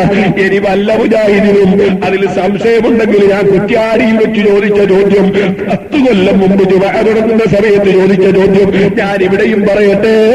ആയിഷ ബീവിയുടെ ജീവിതത്തിൽ ഒരു ജുമഅക്ക് പോയതായി തെളിയിച്ചാൽ, ഫാത്തിമ ബീവിയുടെ ജീവിതത്തിൽ ഒരു ജുമഅക്ക് പങ്കെടുത്തതായി വ്യക്തമായ ഹദീസ് തെളിയിച്ചാൽ, അടുത്ത വെള്ളിയാഴ്ച പേരോട് അബ്ദുറഹ്മാൻ മുസ്ലിയാരെ ഭാര്യ പള്ളിയിലുണ്ടാകും കേട്ടോ. എനിക്ക് കുറച്ച് കുഞ്ഞുങ്ങളുണ്ട്, ഞാൻ നോക്കിക്കോളാം, അവള് പള്ളിപ്പോട്ടെ. ഇതുപോലെ കുന്നനിസാഉൽ മുഅ്മിനാത്തി യസ്ഹത്തിനൽ അജ്റാദ്, സുബഹിക്കാലത്ത് ഈമാനുള്ള സ്ത്രീകൾ പങ്കെടുത്തിരുന്നു, ഈമാനുള്ള സ്ത്രീകൾ പങ്കെടുത്തിരുന്നു എന്ന് ആയിഷ പങ്കെടുത്തുകൊണ്ട് വരൂല. ഈമാനുള്ള ഏതോ ഒരു സ്ത്രീ ഏതോ ഒരു കാലത്ത് ഏതോ ഒരു പള്ളിയിൽ പങ്കെടുത്തു എന്നത് ഇസ്ലാമിൽ തെളിവല്ല. അത് അല്ലാഹുവിന്റെ റസൂല് സ്ത്രീകൾക്ക് നിസ്കരിക്കാൻ വീടാണ് ഖൈറ് എന്ന് പഠിപ്പിക്കുന്നതിന് മുമ്പ്, അല്ലെങ്കിൽ പഠിപ്പിച്ചത് അറിയാത്ത സ്ത്രീകൾ ഏതോ കാലത്ത് ചെയ്തത് ഇസ്ലാമിൽ തെളിവല്ല. ഇസ്ലാമിന്റെ ആദ്യകാലത്ത് കള്ളു കുടിച്ചിരുന്നു, ഇസ്ലാമിന്റെ ആദ്യകാലത്ത് ചിലർ വേറെ തെറ്റുകൾ ചെയ്തിരുന്നു, അന്ന് തെറ്റായി അത് പഠിപ്പിച്ചിരുന്നില്ല. ഇസ്ലാമിന്റെ ആദ്യകാലത്ത് ആണും പെണ്ണും തമ്മിൽ തൊട്ടിരുന്നു, ഇസ്ലാമിന്റെ ആദ്യകാലത്ത് അങ്ങനെ പലതും നടന്നിരുന്നു. അതൊന്നും ഇവിടെ തെളിവല്ല. അതുകൊണ്ട് ആയിഷ ബീവി റളിയല്ലാഹു അൻഹ ജീവിതത്തിൽ ഒരു ജുമഅക്ക് പോയ ഹദീസുണ്ടോ? ഫാത്തിമ ബീവി ജീവിതത്തിൽ ഒരു ജുമഅക്ക് പോയ ഹദീസുണ്ടോ? ഇതിന് ഒരു മറുപടിയും പറയാൻ കഴിയാതായിരുന്നു. ഒരു മൗലവിയുടെ മറുപടിയാണ് ഞാൻ അവിടെ പറഞ്ഞു, ഞാൻ മൂടി വെക്കുന്നില്ല. ഒരു മൗലവിയുടെ മറുപടി എന്താ മറുപടി? എന്നാ മുസ്ലിയാരെ സിദ്ദീഖുൽ അക്ബർ ജീവിതത്തിൽ ഒരു ജുമഅക്ക് പോയ ഹദീസുണ്ടോ എന്ന് ചോദിച്ചു. ഉണ്ട്. സിദ്ദീഖുൽ അക്ബർ ജുമഅക്ക് പോകാത്തല്ല, ഖുത്ബ ഓതിയിട്ടുണ്ട്, ഹദീസുണ്ട്. ഉമർ ഇബ്നുൽ ഖത്താബ് ഖുത്ബ ഓതിയിട്ടുണ്ട്, ഹദീസുണ്ട്. ഉണ്ട്. ഇനി ഇല്ലാന്ന് വന്നാൽ തന്നെ ഞാൻ പറയാ, ആണുങ്ങൾ എന്ന് പറഞ്ഞതിൽ പെട്ടതാ സിദ്ദീഖ് റളിയല്ലാഹു അൻഹു. ആണുങ്ങൾക്ക് നിസ്കരിക്കാൻ വീടാ ഖൈറ് റസൂൽ പറഞ്ഞിട്ടില്ല, പെണ്ണുങ്ങൾക്ക് നിസ്കരിക്കാൻ വീടാ ഖൈറ് എന്നാ പറഞ്ഞത്. അതുകൊണ്ട് തന്നെ ആ ചോദ്യം ചോദിക്കണമെങ്കിൽ തന്നെ ആദ്യം പുരുഷന്മാർക്ക് വീടാണ് ഖൈറ് ഞാൻ ഉദ്ദേശിച്ച പോലെ ഹദീസ് ഉദ്ധരിക്കണം, എന്നിട്ട് ചോദിക്കണം അബൂബക്കർ സിദ്ദീഖ് പോയത് തെളിവുണ്ട്, സകല പോയത് തെളിവുണ്ട് കേട്ടോ. അതുകൊണ്ട് ഞങ്ങൾ അങ്ങോട്ട് ചോദിക്കുന്നതായിട്ട് ഇങ്ങോട്ടും ചോദിച്ചാൽ പോരാ, സംഗതി ചോദ്യവും മറുപടി റെഡിയാണ്. ഞാൻ സാധാരണക്കാർക്ക് വേണ്ടി പറഞ്ഞതാ. അതുകൊണ്ട് അഷ്റഫുൽ ഖൽഖ് മുഹമ്മദ് റസൂലുള്ളാഹി സ്വല്ലല്ലാഹു അലൈഹി വസല്ലം തങ്ങൾ സാധാരണക്കാരനാണെന്ന് പഠിപ്പിക്കുന്ന, നിസ്കാരത്തിന്റെ നിയ്യത്തും ഫർളും ഒക്കെ താറുമാറാക്കിയ, ഒളുവിന്റെ കാര്യങ്ങൾക്ക് താറുമാറാക്കിയ ഒരു ആശയം പഠിപ്പിക്കുന്ന മദ്രസയിൽ ഈമാനുള്ള പുരുഷന്മാരെ നിങ്ങളെ മക്കളെ പറഞ്ഞേക്കരുത്, ഈമാനുള്ള ഉമ്മമാരെ നിങ്ങളെ മക്കളെ പറഞ്ഞേക്കരുത്. നിങ്ങൾ മരിച്ചാൽ നിങ്ങൾക്ക് വേണ്ടി സദഖ ചെയ്യുന്ന മക്കള് വേണം, നിങ്ങൾക്ക് വേണ്ടി ഖുർആൻ ഓതുന്ന മക്കള് വേണം. കണ്ടില്ലേ നബി സല്ലല്ലാഹു അലൈഹി വസല്ലം തങ്ങളുടെ സദസ്സിലേക്ക് ഒരു സഹാബി വരുന്നു, ഇമാം ബുഖാരി റിപ്പോർട്ട് ചെയ്യുന്നു. ഞാൻ നീട്ടി സംസാരിക്കുന്നില്ല, എന്റെ ചെറുപ്പക്കാരി എഴുന്നേറ്റ് നിൽക്കണം, നമുക്ക് ദിക്റും സ്വലാത്തും ചൊല്ലി ദുആ ചെയ്യണം. ദൂരെ നിൽക്കുന്ന മുഅ്മിനീങ്ങളൊക്കെ സദസ്സിലേക്ക് ഇറങ്ങി നിൽക്കണം. നമുക്ക് അല്ലാഹുവിനോട് ദുആ ചെയ്ത് ഒരുപാട് കാര്യം വാങ്ങാനുണ്ട്. അല്ലാഹു കൊടുക്കുന്നവനാണ്, അല്ലാഹുവല്ലാതെ കൊടുക്കുന്നവനില്ല, അല്ലാഹുവല്ലാതെ തടയുന്നവനില്ല. ആ റബ്ബ് ദുആക്ക് ഉത്തരം തരുന്ന റബ്ബാണ്. നമുക്ക് അല്ലാഹുവിനോട് കൂട്ടായൊന്ന് ദുആ ചെയ്യണം. കൂട്ടത്തിൽ നമ്മിൽ നിന്ന് മരിച്ചുപോയവർക്ക് വേണ്ടിയും ദുആ ചെയ്യണം. അല്ലാഹു നമ്മിൽ നിന്ന് മരിച്ചുപോയ മുഅ്മിനീങ്ങളുടെ ഖബറുകൾ സന്തോഷത്തിലാക്കട്ടെ. സഹോദരന്മാരെ, ഇമാം ബുഖാരി റളിയല്ലാഹു അൻഹു സഹീഹുൽ ബുഖാരിയിൽ റിപ്പോർട്ട് ചെയ്യുന്നു. അതാ ഒരു സഹാബി വരുന്നു റസൂലുള്ളാഹിന്റെ സദസ്സിലേക്ക് വന്നിട്ട് പറയുന്നു, ഇന്ന ഉമ്മി ഉഫ്തിറത് നഫ്സുഹാ യാ റസൂലല്ലാഹ്. ഓ നബിയേ, എന്റെ ഉമ്മ പെട്ടെന്ന് മരിച്ചുപോയി നബിയേ, എന്റെ ഉമ്മ പെട്ടെന്ന് മരിച്ചുപോയി നബിയേ. ഫഹല്ലഹാ അജ്റുൻ ഇൻ തസദ്ദഖ്തു അൻഹാ യാ റസൂലല്ലാഹ്. ഉമ്മാന്റെ പേരിൽ ഞാൻ വല്ല സദഖയും ചെയ്താൽ, ഉമ്മാന്റെ പേരിൽ ഞാൻ വല്ല സദഖയും ചെയ്താൽ ഉമ്മാക്ക് അതിന്റെ പ്രതിഫലം കിട്ടുമോ നബിയേ? ഖാല നഅം. റസൂലുള്ള പറയുന്നു, അതെ, മരിച്ച ഉമ്മാക്ക് അതിന്റെ പ്രതിഫലം കിട്ടും കേട്ടോ. മരിച്ച ഉമ്മാന്റെ പേരിൽ നീ സദഖ ചെയ്തോ, ഉമ്മാക്ക് ഫലം കിട്ടും. ഇനി നിങ്ങൾ നോക്കൂ, ഇത് ഇമാം ബുഖാരി റിപ്പോർട്ട് ചെയ്യുന്ന സഹീഹായ ഹദീസാണ്. ബഹുമാനപ്പെട്ട സഅദ് റളിയല്ലാഹു അൻഹു റസൂലുള്ളാഹിന്റെ സമീപത്ത് വരുന്നു, വന്നിട്ട് ചോദിക്കുന്നു, നബിയേ, എന്റെ ഉമ്മി മാതത്ത്, എന്റെ ഉമ്മ മരിച്ചുപോയി നബിയേ. ഫഅയ്യു സദഖത്തി അഫ്ളലു യാ റസൂലല്ലാഹ്. ഉമ്മാന്റെ പേരിൽ വല്ല സദഖയും ചെയ്യണമല്ലോ, മരിച്ചുപോയവരുടെ പേരിൽ സദഖ കൊടുക്കണമെന്നല്ലേ റസൂലുള്ള പഠിപ്പിച്ചത്. സഅദ് റളിയല്ലാഹു അൻഹുവിന് അതറിയാം.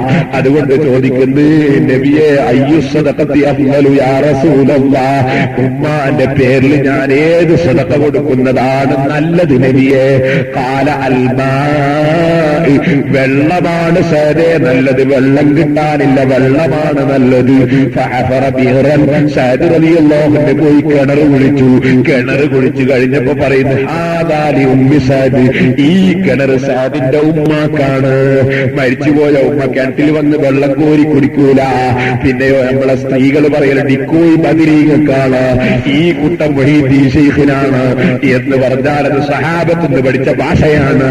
സഹാബത്ത് പറയുന്നു, സഹാബിയായ സഅദ് റളിയല്ലാഹു അൻഹു പറയുന്നു, ഈ കിണർ മരിച്ചുപോയ ഉമ്മാക്കാണ് എന്ന് പറഞ്ഞാൽ ഈ കിണറിന്റെ സദഖ, ഈ കിണർ കുഴിപ്പിച്ച ഈ സദഖയുടെ പ്രതിഫലം ഉമ്മാക്ക് എന്റെ വകയിൽ സപ്ലൈ ചെയ്യുകയാണ്, ഉമ്മാക്ക് ഹദിയയാണ്. അത് തന്നെയാണ് ഇന്നും സുന്നികൾ പറയും, ഈ കുട്ടം ബദരീകൾക്കാണ്, ഈ കോഴി മുഹീദ്ദീൻ ശൈഖിനാണ് എന്ന് പറഞ്ഞാൽ ഞാൻ ഇഷ്ടപ്പെടുന്നവർക്കാണ്. ഈ കോഴി ഉപ്പാക്കാണെന്ന ഉപ്പാന്റെ പേരിൽ സദഖയാണ്. ഇതുപോലെ ഈ സമയത്ത് ഞാൻ ഉണർത്തുന്നു, എന്റെ മുസ്ലിമീങ്ങളെ, നിങ്ങൾക്ക് അല്ലാഹു സുബ്ഹാനഹു വ തആല നിങ്ങൾക്ക് തന്ന തെങ്ങുകളിൽ നിന്ന് ഒരു തെങ്ങ് മദ്രസക്ക് കൊടുക്കാൻ കഴിയുന്നവർ കൊടുക്കണം.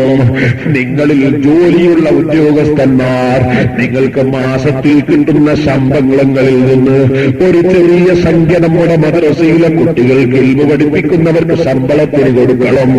അതുപോലെ നിങ്ങൾക്ക് അല്ലാഹു തന്ന കച്ചവടത്തിൽ നിന്ന് ഒരു ചെറിയ സംഖ്യ നിങ്ങൾ നൽകണം.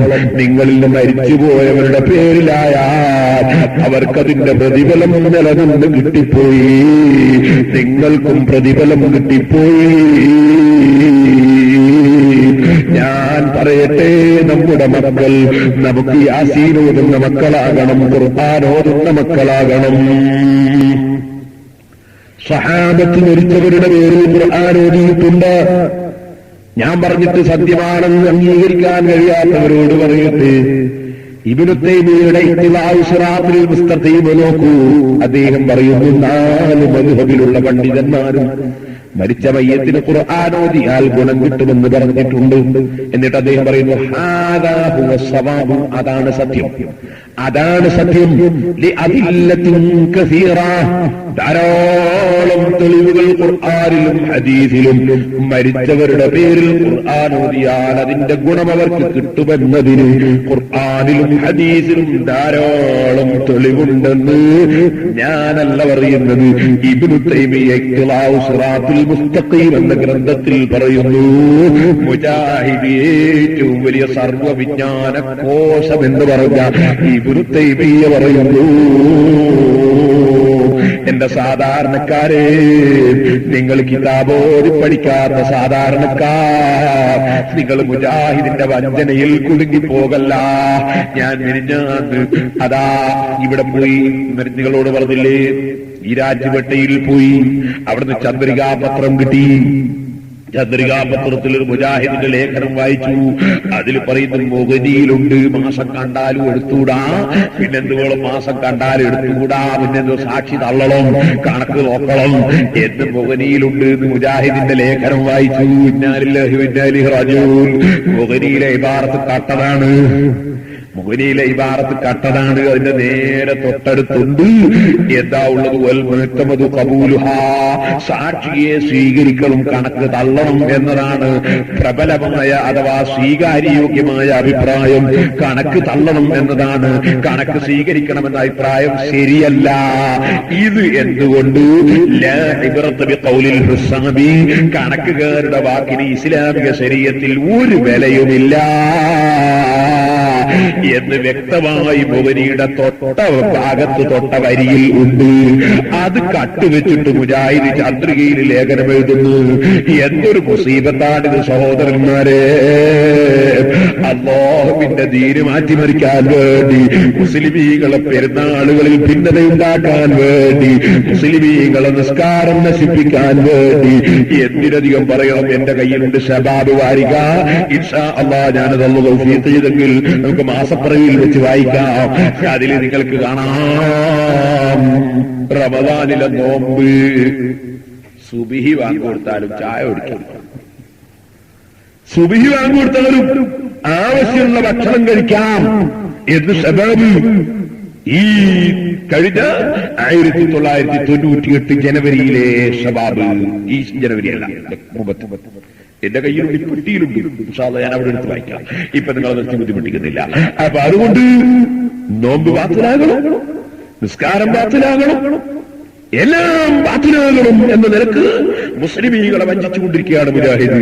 നമ്മുടെ സുന്നികളോട് ചെറിയ വാക്ക് ഞാൻ പറയുന്നത്, നിങ്ങൾ തമ്മിലടിക്കല്ല, നിങ്ങൾ അഹ്ലുമീങ്ങളെ ഗ്രൂപ്പ് തിരിക്കല്ല. അഹ്ലുമീങ്ങൾക്കിടയിൽ ചില്ലറ മസാല തർക്കങ്ങളും സംഘടനാ തർക്കങ്ങളൊക്കെ ഉണ്ടാവും. അതിനൊന്നും നിങ്ങൾ തമ്മിലടിക്കല്ല, നിങ്ങൾ അഹ്ലുമീങ്ങളെ ചീത്ത പറയല്ല, നിങ്ങൾ സുന്നത്ത് ജമാഅത്തിൽ അടിയുറച്ച് ഒറ്റക്കെട്ടായി പ്രവർത്തിക്കുക. അപ്പൊ അഹ്ലുമീങ്ങൾ അവരും ഒറ്റക്കെട്ടാവും. അർഹമർ റഹീമിനായ റബ്ബിന് തൗഫീഖ് നൽകട്ടെ. നമ്മൾ ഒരു വിഡ്ഢികളായി പോരുത്. എന്റെ നാട്ടിനടുത്ത് പാർക്കടവിൽ സ്ഥലമുണ്ട്, അവിടെ ഉണ്ട് ഒരു യോഗം നടന്നു, കോൺഗ്രസിന്റെ യോഗം, ഭയങ്കര യോഗം. കോൺഗ്രസിന്റെ സംഗതി, കോൺഗ്രസിന്റെ കൊടി കാണുന്നില്ല. അപ്പൊ കോൺഗ്രസിന്റെ യോഗം, പ്രതിഷേധ യോഗം, കമ്മ്യൂണിസ്റ്റുകാരെ കടുത്ത ഭാഷയിൽ ചീത്ത പറഞ്ഞുകൊണ്ട് കോൺഗ്രസിന്റെ യോഗം. 2 ദിവസം കഴിഞ്ഞപ്പോ കമ്മ്യൂണിസ്റ്റുകാരെ കൊടി കാണുന്നില്ല. അപ്പൊ കമ്മ്യൂണിസ്റ്റുകാരെ യോഗം ഭയങ്കര ജോറായിട്ട് കമ്മ്യൂണിസ്റ്റുകാരെ യോഗം. അതിൽ കമ്മ്യൂണിസ്റ്റുകാർ കോൺഗ്രസിന് ഇങ്ങനെ ചീത്ത പറയുന്നു. അങ്ങനെ പറഞ്ഞുകൊണ്ടിരിക്കുമ്പോ അവിടെ മരിച്ചുപോയി മമ്മൂക്കാന്നുള്ള ഒരാളുടെ അവരെല്ലാം സന്തോഷത്തായി കൊടുക്കട്ടെ. മാനസിക രോഗിയാണ്, സുഖല്ല. ഇയാൾ മമ്മൂക്കാന്ന് പറഞ്ഞ ആളുടെ BJP ഒരു കൊടിയും തലയെ കെട്ടിയിട്ട് വരുന്നത്, BJP ഒരു കൊടിയും തലയെ കെട്ടിയിട്ട് മമ്മൂക്ക വരുന്നത്. സ്റ്റേജിലേക്ക് വന്നിട്ട് പറയാ, മാച്ചാറൽ ഉണ്ടായാൽ കിട്ടുന്നത് ഞാനെടുത്ത് തലയിലിടും, ഇന്നലൊക്കെ ഒരു പൂള്ള കൊടിയാ കിട്ടിയത് എന്ന് പറയും മമ്മൂക്ക. അപ്പൊ 3 ദിവസം കൊടിയെടുത്ത മമ്മൂക്കയാ. ഇതുപോലെ പെരുന്നാളിന്റെ പേരിലും നോമ്പിന്റെ പേരിലും വിക്കാരത്തിന്റെ പേരിലും മദ്രസന്റെ പേരിലും നമ്മളെ സുന്നികളെ തമ്മിലടിപ്പിക്കുന്നത് ഈ സുഖല്ലാത്ത ഇയാളെപ്പോലെ നമ്മളിൽ കോൺഗ്രസിനെയും മാർക്സിനെയും തമ്മിലടിപ്പിക്കുന്നത് പോലെ സുന്നികളെ തമ്മിലടിപ്പിക്കുകയാണ് മുജാഹിദ്, സുന്നികളെ തമ്മിലടിപ്പിക്കുകയാണ് ജമാഅത്ത് ഇസ്ലാമി. അപ്പൊ നമ്മൾ എന്ത് ചെയ്യണോ, നമ്മൾ സുന്നത്തി ജമാഅത്തിൽ വിശ്വസിക്കുന്നവര് എല്ലാവരും ഒറ്റ ഒന്ന്, സുന്നി രണ്ടില്ല, സുന്നത്തി ജമാഅത്ത് ഒന്ന്.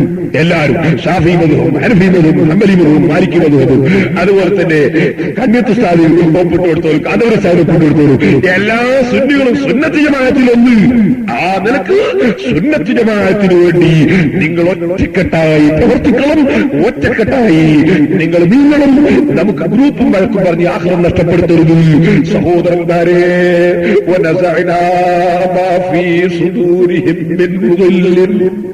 പരിശുദ്ധ ഖുർആൻ സ്വർഗത്തിൽ കടക്കുന്ന മോമിനീകളെ പറ്റി പറഞ്ഞ സ്ഥലത്ത് പറയുന്നു, സുദൂരിഹിം മിൻ ളിൽ. നബിയെ, ദുനിയാവിൽ വെച്ച് അവർ തമ്മിൽ ചെറിയ ചില തർക്കങ്ങളും ചെറിയ ചെറിയ സംസാരങ്ങളൊക്കെ ഉണ്ടായിട്ടുണ്ടെങ്കിൽ സ്വർഗത്തിൽ കിടക്കുമ്പോ അവരെ മനസ്സിൽ അതൊക്കെ നമ്മളങ്ങ് നീക്കിക്കളിയും നബിയെ. മുത്തഖീകള് മുഅ്മിനീകള് സ്വർഗത്തിലാണ് നബിയെ. ആ സ്വർഗത്തിന് വേണ്ടി വൈരാഗ്യങ്ങളും വിദ്വേഷങ്ങളും എല്ലാം ഒന്ന് കൈയൊഴിച്ച് അള്ളാഹുവിനെ തഖ്വ ചെയ്ത് സ്വർഗത്തിന് വേണ്ടി ഒറ്റക്കെട്ടായി നീങ്ങൂ മുസ്ലിമീങ്ങളെ. നരകത്തിന്റെ ശക്തമായ ഭീകരമായ നരകാഗ്നിയെ ഭയപ്പെട്ടുകൊണ്ട് നിങ്ങൾ പ്രവർത്തിക്കൂ. ഇവിടെ ഒരൽപ്പം SSFന്റെ പ്രവർത്തകന്മാർ, SYSന്റെ പ്രവർത്തകന്മാർ, അല്ലാഹു അവർക്ക് ബർക്കത്ത് നൽകുമാറാകട്ടെ. നിങ്ങളെല്ലാം അവരിവിടെ തുടങ്ങി വെച്ച മദ്രസക്ക് വേണ്ടി നിങ്ങളെല്ലാവരും സഹായിക്കുക, നിങ്ങൾ സഹകരിക്കുക. സുന്നത്ത് ജമാഅത്തിന് വേണ്ടി നിങ്ങൾ ഒറ്റക്കെട്ടായി ജീവിക്കുക. നമുക്ക് അല്ലാഹുവിന്റെ ഖുർആൻ പഠിപ്പിക്കണം. റസൂലുള്ള സാധാരണക്കാരനല്ല എന്ന് തന്നെ നമ്മളെ മക്കളെ പഠിപ്പിക്കണം. നിസ്കാരത്തിന്റെ ഫർള് 14 തന്നെ പഠിപ്പിക്കണം. നിസ്കാരം നോമ്പിന്റെ ഫർള് ഫർളായി പഠിപ്പിക്കണം. ഇവിടെ നിസ്കാരവും നോമ്പും അതൊക്കെ ബാത്തിലാക്കിക്കൊണ്ടുള്ള പ്രവർത്തനങ്ങൾ ഇവിടെ നടത്തുമ്പോൾ നമ്മുടെ മക്കളെ നമുക്ക് നരകത്തിലേക്ക് വിട്ടുകൊടുത്തുകൂടാ. ഈ ബോധം നിങ്ങൾക്കുണ്ടാകണമെന്ന് എല്ലാ മുഅ്മിനീകളോടും ഈ സമയത്ത് പ്രത്യേകം വസിയ്യത്ത് ചെയ്യട്ടെ. അർഹമുർ റഹീമീനായ അൽ മലിക്കുൽ ജബ്ബാറായ രാജസയ്യിദായ റഹ്മാനേ, പരിശുദ്ധ അഹ്ലുസ് സുന്നത്തി വൽ ജമാഅത്തിന്റെ വിശ്വാസങ്ങളും കർമ്മങ്ങളും അറിയാത്ത സാധാരണക്കാർ പലരും സത്യത്തിൽ നിന്ന് വ്യതിചലിച്ചു പോകുന്ന ഒരാഖിറു സമാനാണിത്. നീ ഞങ്ങളുടെ സഹോദരന്മാർക്ക് സത്യം ബോധ്യപ്പെടുത്തി കൊടുക്കണേ റഹ്മാനേ. സത്യത്തിലേക്ക് തിരിച്ചു വരാൻ ഭാഗ്യം നൽകണേ റഹ്മാനേ. സത്യത്തിലായി ഐക്യത്തോടെ ജീവിക്കാനും സത്യത്തിലായി മരിക്കാനും നിന്റെ സ്വർഗത്തിൽ ഒരുമിച്ച് കൂടാനും ഞങ്ങൾക്ക് നീ തൗഫീഖ് തരണം റഹ്മാനേ. നമുക്ക് അല്ലാഹുവിന്റെ റസൂലിന്റെ പേരിൽ സലാത്തിൽ ദ്വാരക്കണം. നമ്മളുടെ മരിച്ചുപോയ ആലിമീങ്ങളുടെ പേരിൽ, പ്രവർത്തകന്മാരുടെ പേരിൽ, മുഅ്മിനീങ്ങളുടെ പേരിൽ, ബാപ്പവും കുടുംബക്കാരുടെ പേരിൽ അൽഹംദുലില്ലാഹി ലാ ഇലാഹ ഇല്ലല്ലാഹ് എന്ന ദിക്ർ ചൊല്ലി ദുആ ചെയ്യണം. അല്ലാഹു നമ്മുടെ മജ്ലിസ് ദുആ ഇജാബത്തുള്ള മജ്ലിസായി സ്വീകരിക്കണം.